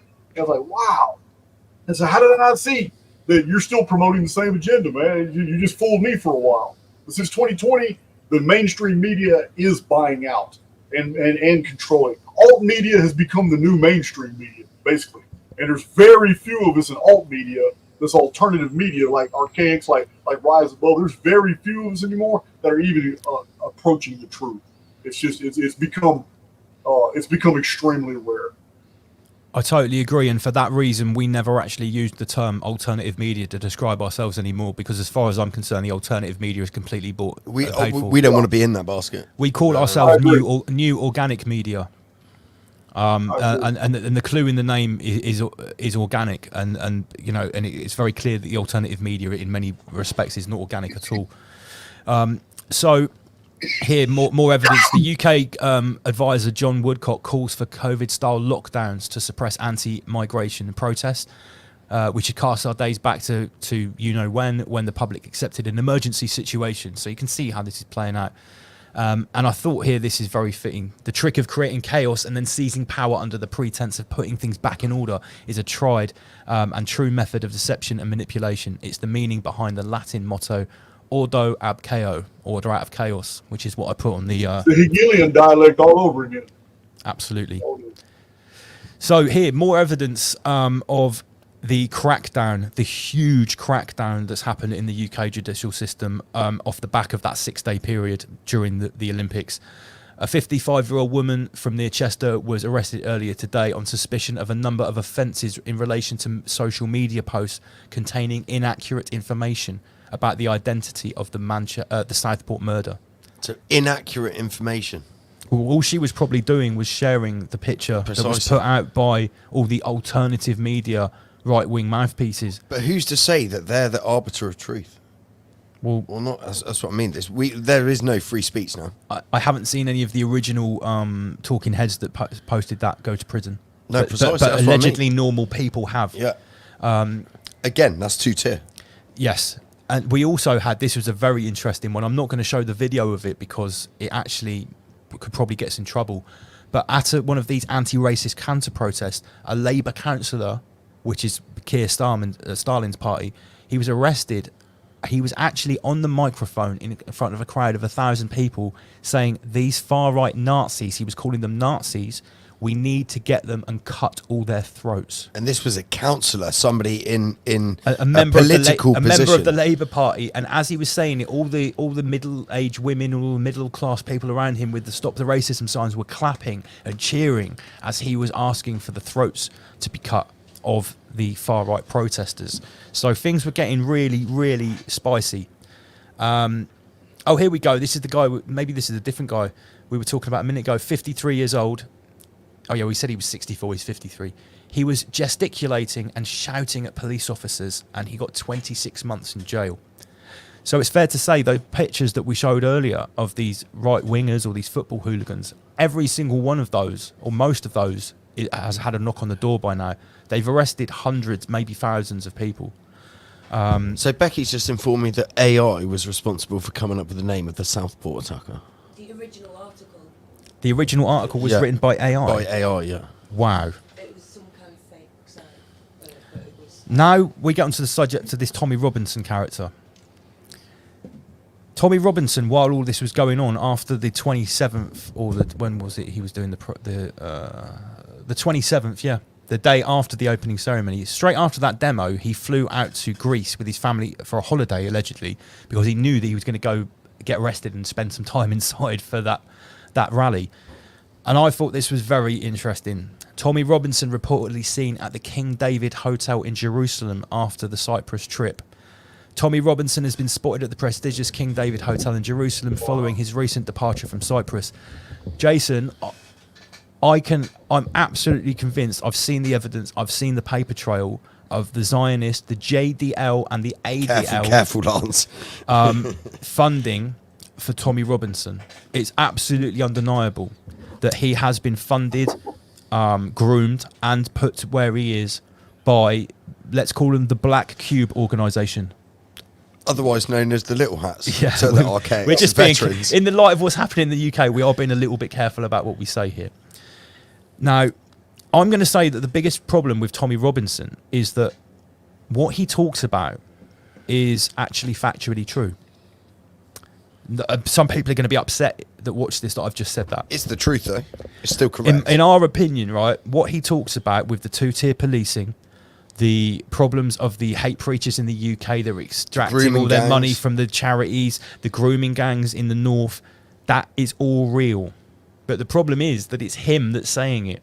So what you said earlier on, your friend from from Manchester, I'm absolutely with his analysis that this guy has been put to where he is and is being allowed to saying what he's saying, which is most in part true, because he himself is actually discrediting the message and discrediting the actual good information that he's saying. It's still a part because of the it's site. from him. Yeah.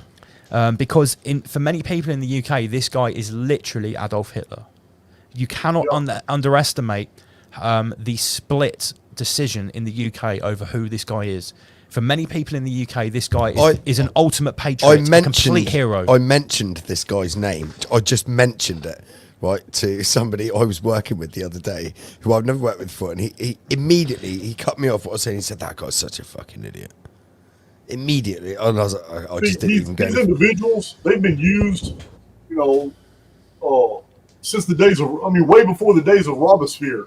So you have a polarizing individual, and it doesn't matter if you're pro or con the individual and his message and all that. These individuals are necessary because when a triggering event is needed by the controllers to guide a hyper emotional population, no matter if they're for or against, is more easily corralled into the direction you want to send them when you use these individuals. They can bring him back to the UK for something, have him give a speech that's just amazing, pro-British nationalist.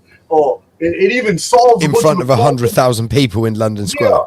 And then turn around and fake his assassination and just start all kinds of chaos and all that. There's all kinds of things that you can do with an individual who has everybody's attention. It does not matter, like P.T. Barnum says, it doesn't matter what they say about you as long as they get your name right. To the controllers, What you think about this guy does not matter because he has power over you in the very fact that you have an opinion, that you have emotion attached to. So yeah, I totally agree. Don't think he's not going to be a player. If he's got that much emotional clout in the UK, then he's going to be used for a purpose. I promise you that. I'll tell you how much emotional clout in the UK this guy's got. Many years before this, there's been flare-ups in the UK with this narrative over the last decade or so.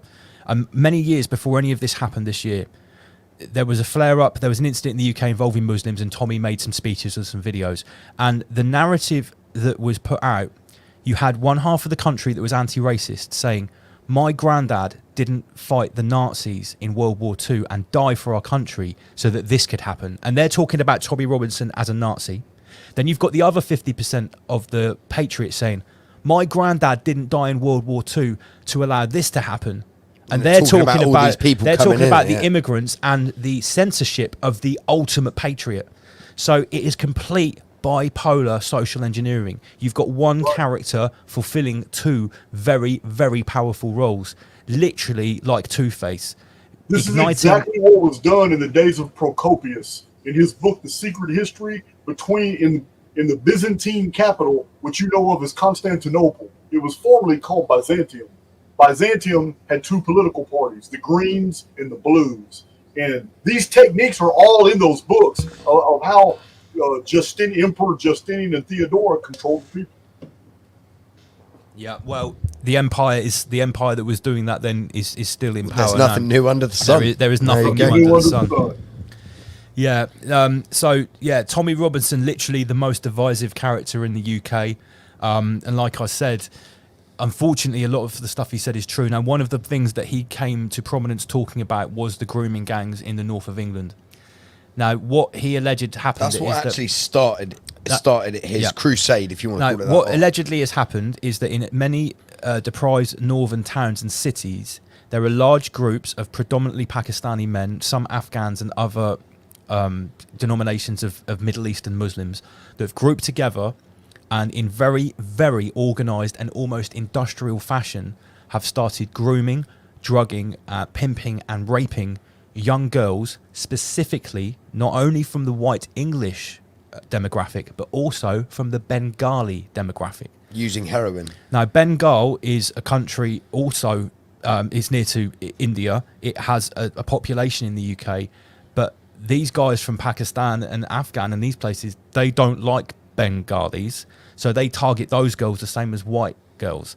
Now, in the UK, this is officially a white ring conspiracy theory, but in 2019, I was in Asia and I befriended a girl who was she was a social worker. Me and my now wife were there. We were talking to this girl and she was from Rotherham, which is the main town that this happened. It happened in, I think, 20 different areas and it'd been going on for up to 30 years.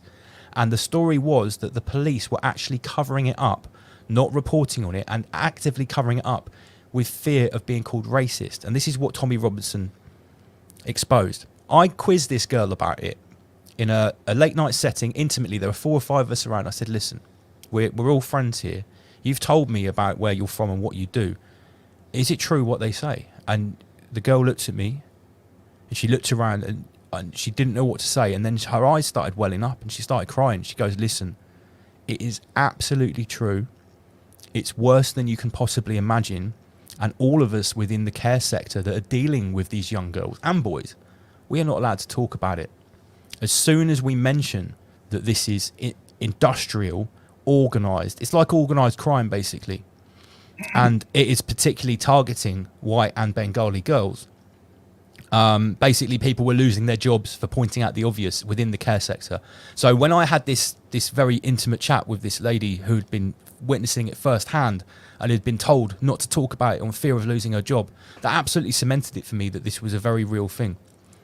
And obviously, this is part of the huge uproar that has started these riots in the UK. So I just wanted to add that because that even talking about this in the UK, it's a massive talking point. It's a massive talking point. That's a data point, Jason. But it's also something that is incredibly divisive to even mention because people don't want to hear it and they don't like people talking about it.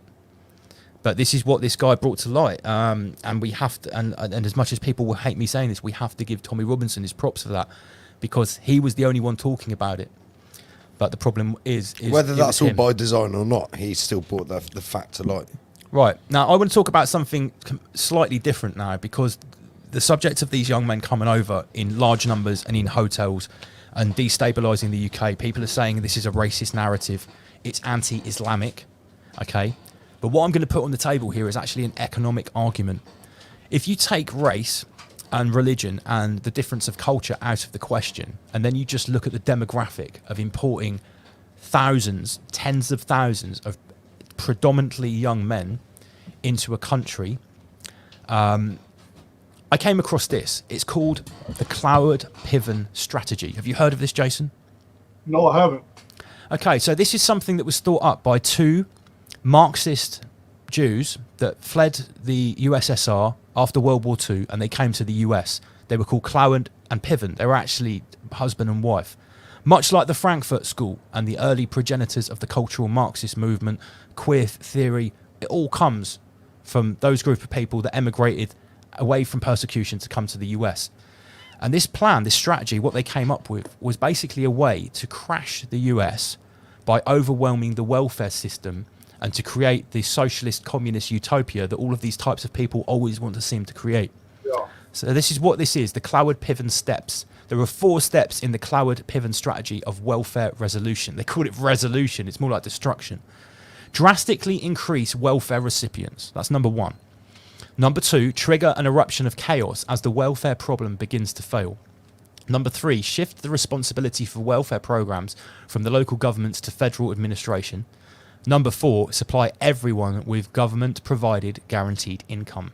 Now, for anyone that's paying attention, that means universal basic income, UBI. That's right in the centre of the plans of the Great Reset, WEF. Now, the Cloward-Piven endgame, the ultimate purpose of this strategy was twofold: to end poverty by making everyone poor, and to install socialism. Cloward and Piven believed that the welfare programs existing at the time were simply a way for capitalists to oppress the poor under the guise of assisting them. Socialism, in their eyes, was the only way to help every member of the American society. Very important to point out, Cloward and Piven were very close with Saul Alinsky. I know you've heard of that name before. He wrote a lot of the playbooks that Obama and Hillary Clinton, they talk about this Saul Alinsky guy all the time. He's basically a radical far-left author and thinker, and wanted to crash the West, crash socialism, basically what the Great Reset is. Yeah. So what I'm putting on the table here is that if you take all of the racial prejudice, the difference between Islam and the Christian West, by this mass immigration of people that are basically going straight onto welfare, people from developing countries, war zones, failed states with little or no prospects, chance of integration, culture barriers, when you're pumping them into the West in high numbers, it's socio-economically, it's a numbers game.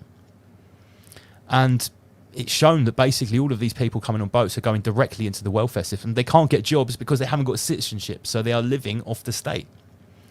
I just wanted to bring this to everyone's attention, because I think that if you're going to talk to this to people and you don't want them to pull out the racist card or the far right card, well, maybe they're interested in economics. Maybe this is the talking point, and I think it's definitely worth mentioning. I see a lot. It's the collapse of economies is on the table in the SEALs. That's going to begin too, and you might be right. This would definitely contribute to that by shifting this massive financial burden on the people who are already natural citizens to support those who are not, instead of steadily being piped into their country by ship. So I can definitely see that as an economic strategy. Yeah, and obviously, I've been talking about this for the last 2 or 3 weeks.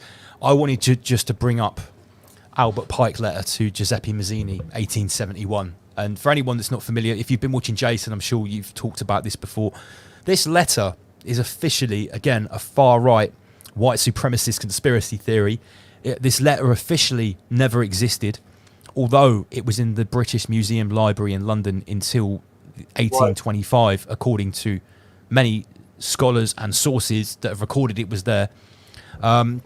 Now, as many people know, this predicts the 3 world wars, and Albert Pike, a leading 33rd degree Freemason, wrote this to Giuseppe Mazzini, and the Third World War is the one that we're really concentrating on here. So it says the Third World War must be fomented by taking advantage of the differences caused by the agentur of the Illuminati between political Zionists and the leaders of the Islamic world. Now, at this point, I would like to point out, in my opinion, political Zionists does not necessarily mean Jews or people from Israel. Political Zionists could actually be referring to the entire Western civilization that is politically aligned with Zionism. Yeah. Well, every Western government has been taken over. I started this video explaining that we are 100% the entire world a captured operation. I said, so yeah, when it refers to political Zionism, I'm 100%. You're talking about Washington, D.C., you're talking about London. You're talking about Paris. You're talking about Nuremberg. You're talking about everywhere. This is political Zionism is the Western world has been hijacked. It's been taken over. The people of these individual nations no longer have a say so in their own governance. It's all been hijacked. So yeah, I'm in total agreement. Yeah, no, I really see this playing out, literally word for word, how it's put here in this letter. Meanwhile, the other nations, once more divided on the issue, will be constrained to fight to the point of complete physical, moral, spiritual, and economic exhaustion. And then they're going to unleash the nihilists and the atheists. Many people know this letter. So, yeah, I always like to bring this to people's attention because I think that it's important to understand the foundations of what's going on now. And obviously, when you get to the end here, it says that once everything is completely decimated, filled with nihilists and atheists, is then when the pure doctrine of Lucifer is going to be unleashed, according to Albert Pike in this letter. The audience right now is probably quite familiar with this. Some of the other people I've been speaking on their shows in the last couple of weeks, they didn't know about this letter. And when I read that out, they were sort of like, I was hearing jaws hit the floors over my headphones and stuff. So I thought that was really important to bring to the table. You've talked about the Christian Reich, Jason. I want to put something on the table. I think over the last month or two, you'll remember this, we made a Patreon video.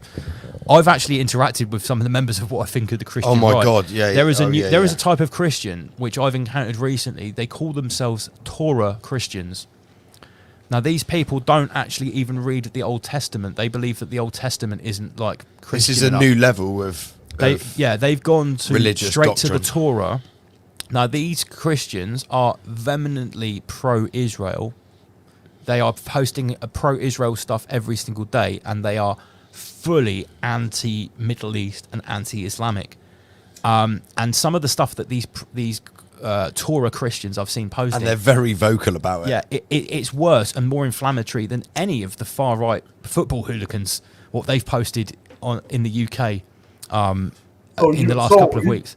Here's a real quick litmus test to prove to you that these new Torah Christians are just another finger of this Zionist deep state. The proof is how many of them have gone to jail for their posts.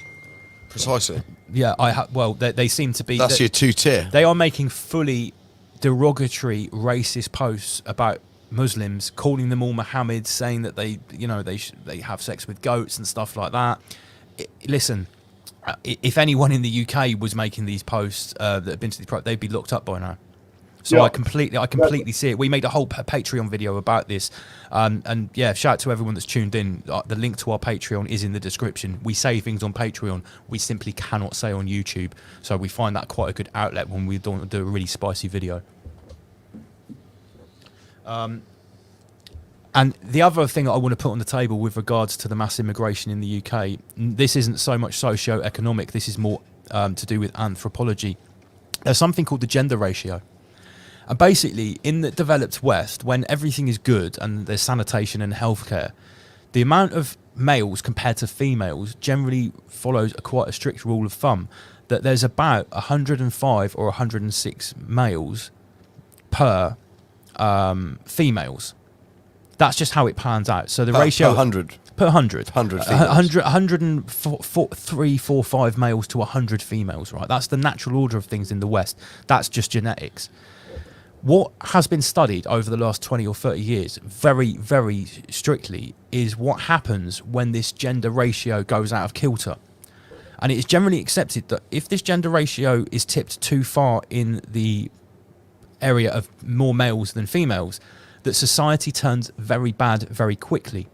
And the ratio that it turns very bad very quickly, instead of being 105 or 106 males, if you have 110 males, so that's 11 to 10, Yeah. things get really bad. This is seen socially, and because what you have at the bottom of the stratus is a load of males that can't compete, and there aren't enough females.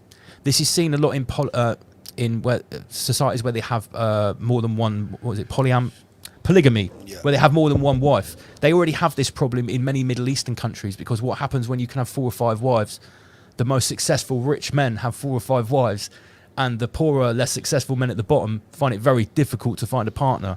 And the kind of problems you get with these disenfranchised young men in those societies, guess how these problems manifest? Sexual violence and violence.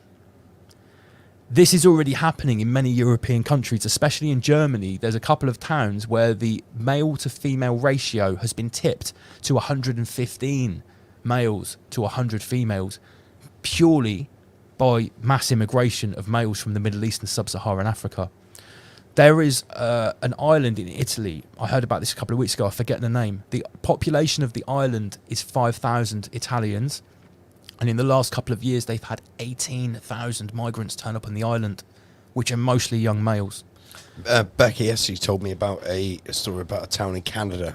They had, I think it's 350,000. What was the numbers? Oh, no, that's the UK. Oh, sorry, that's the UK. What? It's the little village that had 600 people. They had 600 people, residents in this small town, like It's in the Doomsday in the Doomsday Book apparently, and they were inviting 350,000 people. They want to build a new city. Turn it into Holy a city, shit. into a historic village that's got history for over 1,000 years. The reason I'm talking about this gender ratio is because the narrative is to say that when you import immigrants that are mainly males, that stabbings and rapes increase is far right and racist. What I'm saying here, and what I'm pointing out with these anthropological studies, is that it's actually nothing to do with race, nothing to do with skin colour, it's even nothing to do with Islam or religion at all. We're simply talking about anthropology and demographics. You have too many young males, or males in an area, you're going to have problems. Now, if you add on the factor that these males that are being imported into the West are at a severe disadvantage by nature, they have a language barrier, they have a culture barrier, they live in hotels, so they can't go out and get a job. You made a good point, Lance, the other night, that they can't go out on a Friday night and to a bar and compete and buy drinks for people just to, and spark up a conversation. They can't compete with the domestic males. No. So it's no stretch of the imagination to say that if you're a young male plunked in an alien country, you can't go out on a Friday night to the bar to find a partner. Even if you go on a dating app, what are you going to say? Do you want to come back to my migrant hotel? Yeah, and have my assigned food that, Basically, they're put in a disadvantaged position where they can't compete, these human trafficking victims. And like we said earlier in the show, some of these people have been in these hotels for up to 2 years. And they have no idea how long they're going to be there, where they're going to go. So check it out. Well, I'm absolutely in agreement that this is the source of the problem, 100%. But I want to play devil's advocate as well, that there's no way I'm going to be convinced that our controllers and these NGOs and these Soros-backed corporations that are funding all this haven't already figured all of this out, and they knew the problems that were going. 100%. No, 100%, Jason. I'm totally with you. The people or the entities that were involved in masterminding this, they've studied the psychology of the peasant race for decades, for centuries. They know exactly. They're social engineers. Go on, you go. I've got to go to the toilet. These social engineers, they know exactly what they're doing. I don't know if you're aware of a broadcaster and a researcher called Mark Passio, Jason, but he's put these social engineers. Sorry, our camera's got a bit fuzzy there. He's put these social engineers akin to ancient psychologists, because they know exactly what they're doing in regards to manipulating the public. Who did you name? He's called Mark Passio. He was actually a appointed a priest in the Church of Satan by Anton LaVey, but he's since retracted that, and he's actually been I class him as a de-occultist now.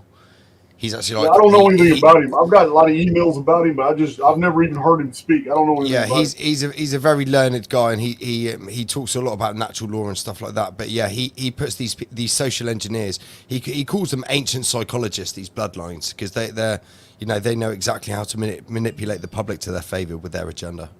And that's exactly what we're seeing here. They know exactly what they're doing by increasing the number of males in a low demographic situation, not able to compete with the natives. They know exactly what the outcome's going to be. And they've done it in all across the UK, towns, cities, everything. Wow. Well, so it's crazy. You guys got a lot of traction today. A lot of people came to hear us talk today.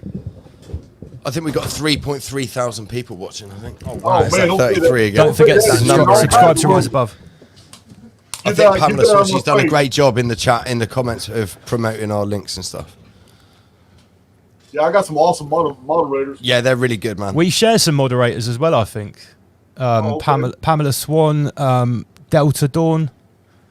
I think those guys. I'm actually came wearing my errant pendant as well. Oh, okay. Awesome. Yeah. Yeah. So that's I think I do believe. Yeah, that's the end of my slideshow. So that's what I prepared, because what I wanted to do, guys, is give everyone that's watching that maybe that isn't in the UK an insight into what we've been experiencing here, what the media has been saying, what the backlash has been, and what the general feel in the UK has been. Because the last few weeks has been pretty crazy. We're not going to lie. Yeah, it's not gonna stop, man. This is right now. It's all ebb and flow. You guys were in the flow during the Olympics, and right now we're at an ebb point. But that's how they operate. They're gonna give you some breathing room, and they're gonna hit us with the next series of psyops. This is all about. I'm telling you, man. I'm not retracting anything. This 4-year Olympiad is all about taking peace from the earth. That does not mean taking your life from the earth. It means trying to get you into that emotional, vibrational state to where you're not at peace anymore, can't sleep at night, worried about all these things, and man, you got to divorce yourself from that. You have to really, really be objective during this period of time, because man, it's not what you think. I hate to think that a lot of people are going to go through the next 4 years as a victim, especially after we just learned the 4 years previously about COVID and the vax and all that. And we now see the playbook. I'm just hoping people get smart and realize what's really going on. Yeah, because like you say, the second seal has literally only just been broken. We're really sort of, I feel like in the UK, we maybe just witnessed like the first act. I talked about the precursor events before it really kicked off. And I hope what I showed there in the chronology was there was definitely some priming events to get everyone's attention. So if I was another European country, I'd be watching out to see if you're getting some precursor events, because this shit could be coming to you. They might just be hit for the UK for a little bit, move to France, Germany, Italy, somewhere like that. I'm telling you, in the near future, you're going to see it happen in France. It's going to spread. It's going to spread to other European countries. Jason, do you think New York and Los Angeles? Do you think this is going to hit Italy? Because Italy is one predominantly Catholic country, and if you're talking about the rise of the Christian Reich, if the Muslim community, I mean, God knows if they hit Rome. Okay, let me tell you things that are a part of the playbook the way I see it. Okay, Israel needs to remove something so that from an archaeological site, but Islam is in control of it. But they can't do that overtly. So they all of a sudden started these missile exchanges with different countries. And they're trying to normalize these missile exchanges right now, because the real playbook is during one of these exchanges, they're just going to take care of that, and they're going to blow that thing up and get it out of the way. And two things are going to happen. One, they're going to be able to build their temple, because that mosque is in the way. And they're going to be able to build their temple and do the things they want, but at the same time, the entire Islamic world is going to be in a rage. But somebody else is going to get blamed. An incoming missile from an Islamic country is going to be blamed for doing that. Although most of Islam's not going to accept it. At the same token, at the same time, we have another psyop that's going to raise. I'm mentioning this because you're talking about Italy. Imagine what would happen if the Vatican was attacked and that's what I'm saying. Islam was blamed. That's what I'm saying.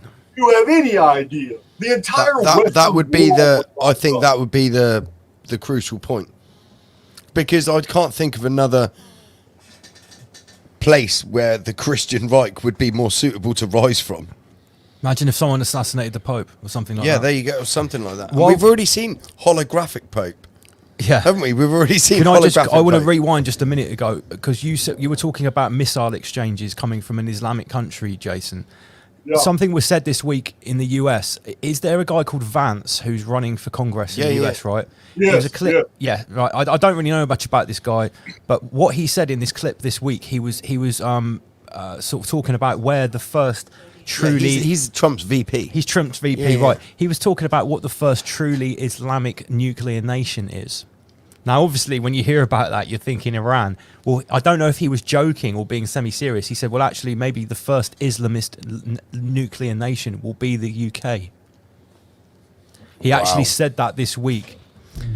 And it's obviously in light of everything that's happening with Keir Starmer, you know, siding with the Muslim world over the indigenous UK population.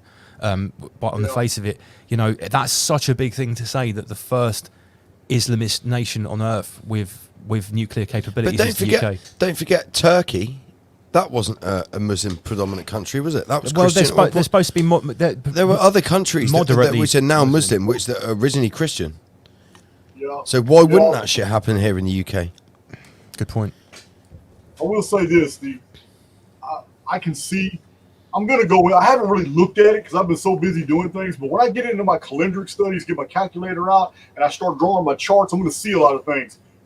But from what I've already done, I don't see a lot happening in the UK other than what just happened. Maybe a little bit more in the future. But where I see this conflict really take off is Spain and France. I see massive conflicts on the horizon between Christians and Muslims in Spain and France. One reason I think they might have targeted the UK to start this off is because we are quite a small nation. It would appear it's a lot worse than it is, like, because You can concentrate things in the UK a lot easier. That's what Jason was saying with the protests earlier on. If that happened in somewhere like Texas, or like you know some huge part of Canada or something like that, which is a lot bigger than the UK, it wouldn't seem such a big event. Yeah, you can't have so many spark points happening all Right. close to each other. So yeah, I think that's a very salient point. Yeah, that's pretty good. Well, hey guys, in Texas, it is the hottest part of the day. It is 4 o'clock in the afternoon. My studio is awesome, and the AC works pretty good, but it is getting warm in here. It's 10 o'clock at night here. 10 o'clock at night. I'm gonna go ahead and wrap this up. This has been an awesome, almost 2.5 hours. I see you guys had Martin on there. I tell you what, send me the link to that so I can put that in the description box as well. So you guys can go check out Martin Leakey on awesome. Live Club. Absolutely. Everyone, if you've enjoyed our presentation, don't forget to subscribe to Rise Above Live. The link is in the description. Our Patreon is there too. Like I said, we put content out on Patreon, which we simply cannot put out on YouTube. And the way things are going, we might be putting more content out on Patreon the way things are going in the UK. So I want to thank you, Jason, for having us on. It's been a real pleasure. Awesome to talk to you. It's been an honour to come on Archaix. We've been big fans of you for a long time, and I hope everyone enjoyed the presentation and the insight from people that are actually in the middle of it. Yeah, man, it's been great. I'm gonna go Jason, I've got one question for you before you go. Go ahead. Do you think the vapor canopy is going to appear before after 2040 or 2046? So in between 2040 and 2046, there's going to be a vapor canopy. Yeah. A lot of the legislation that's being pushed. This is a subject for another video. But there are laws that are on the books, and there are treaties with different countries around the world that they would not even exist had not there been major preparations for the return of a whole different biosphere in our world. And the only other biosphere I know of is with the Phoenix Springs vapor canopies. So you think that's going to be in between 2040 and 2046? Yeah, it's not going to be. It takes volcanism a few months to a couple of years to fill the mesosphere back up. Do you think the Nemesis X object in 2046 will bring the vapor canopy down? No, I don't think so at all. No, I don't see that at all. I see it bringing something totally different. Nemesis X is not like a intruder planet. We're not dealing with planets at all. Nemesis X is a super construction, and it's something that is inserted from the perimeter of the construct. And it's like a bridge between those who are outside the construct and inside the construct. And every time Nemesis X is here, there's an exchange of people, there's an exchange of materials, there's really weird shit going on, but it's always of technological provenance. Well, there you go. Let's look forward to that. Yeah. So, yeah, guys, we're back next week with Martin Leakey, Friday, 9 p.m. GMT. That's Greenwich Mean Time, 23rd of August. Martin Leakey is on Rise Above. Let's do it. Jason, right. Thanks again, mate. Awesome. I'm going to close out with that same clip that we started with. It's 5 minutes long for all those who joined us and missed it. This is how we started the video. I'll see you boys later. Take care, Jason. Rise above. Rise above. Oh, man, I did it again.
Anyone wanna fuck with the boss? You wanna fuck with boss? You fucking with the boss! Yeah! He's ready to kill you all!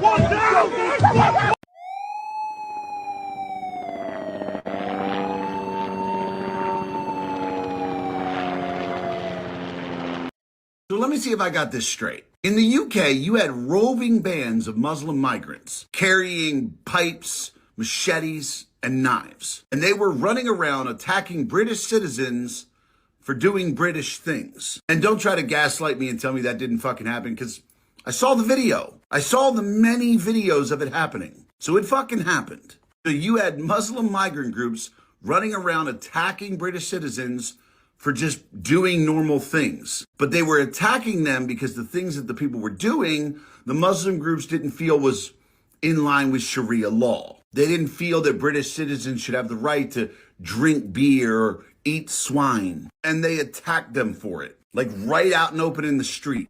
They grabbed machetes and pipes and knives and waited outside pubs, daring people to drink beer. And your police didn't do a fucking thing, okay?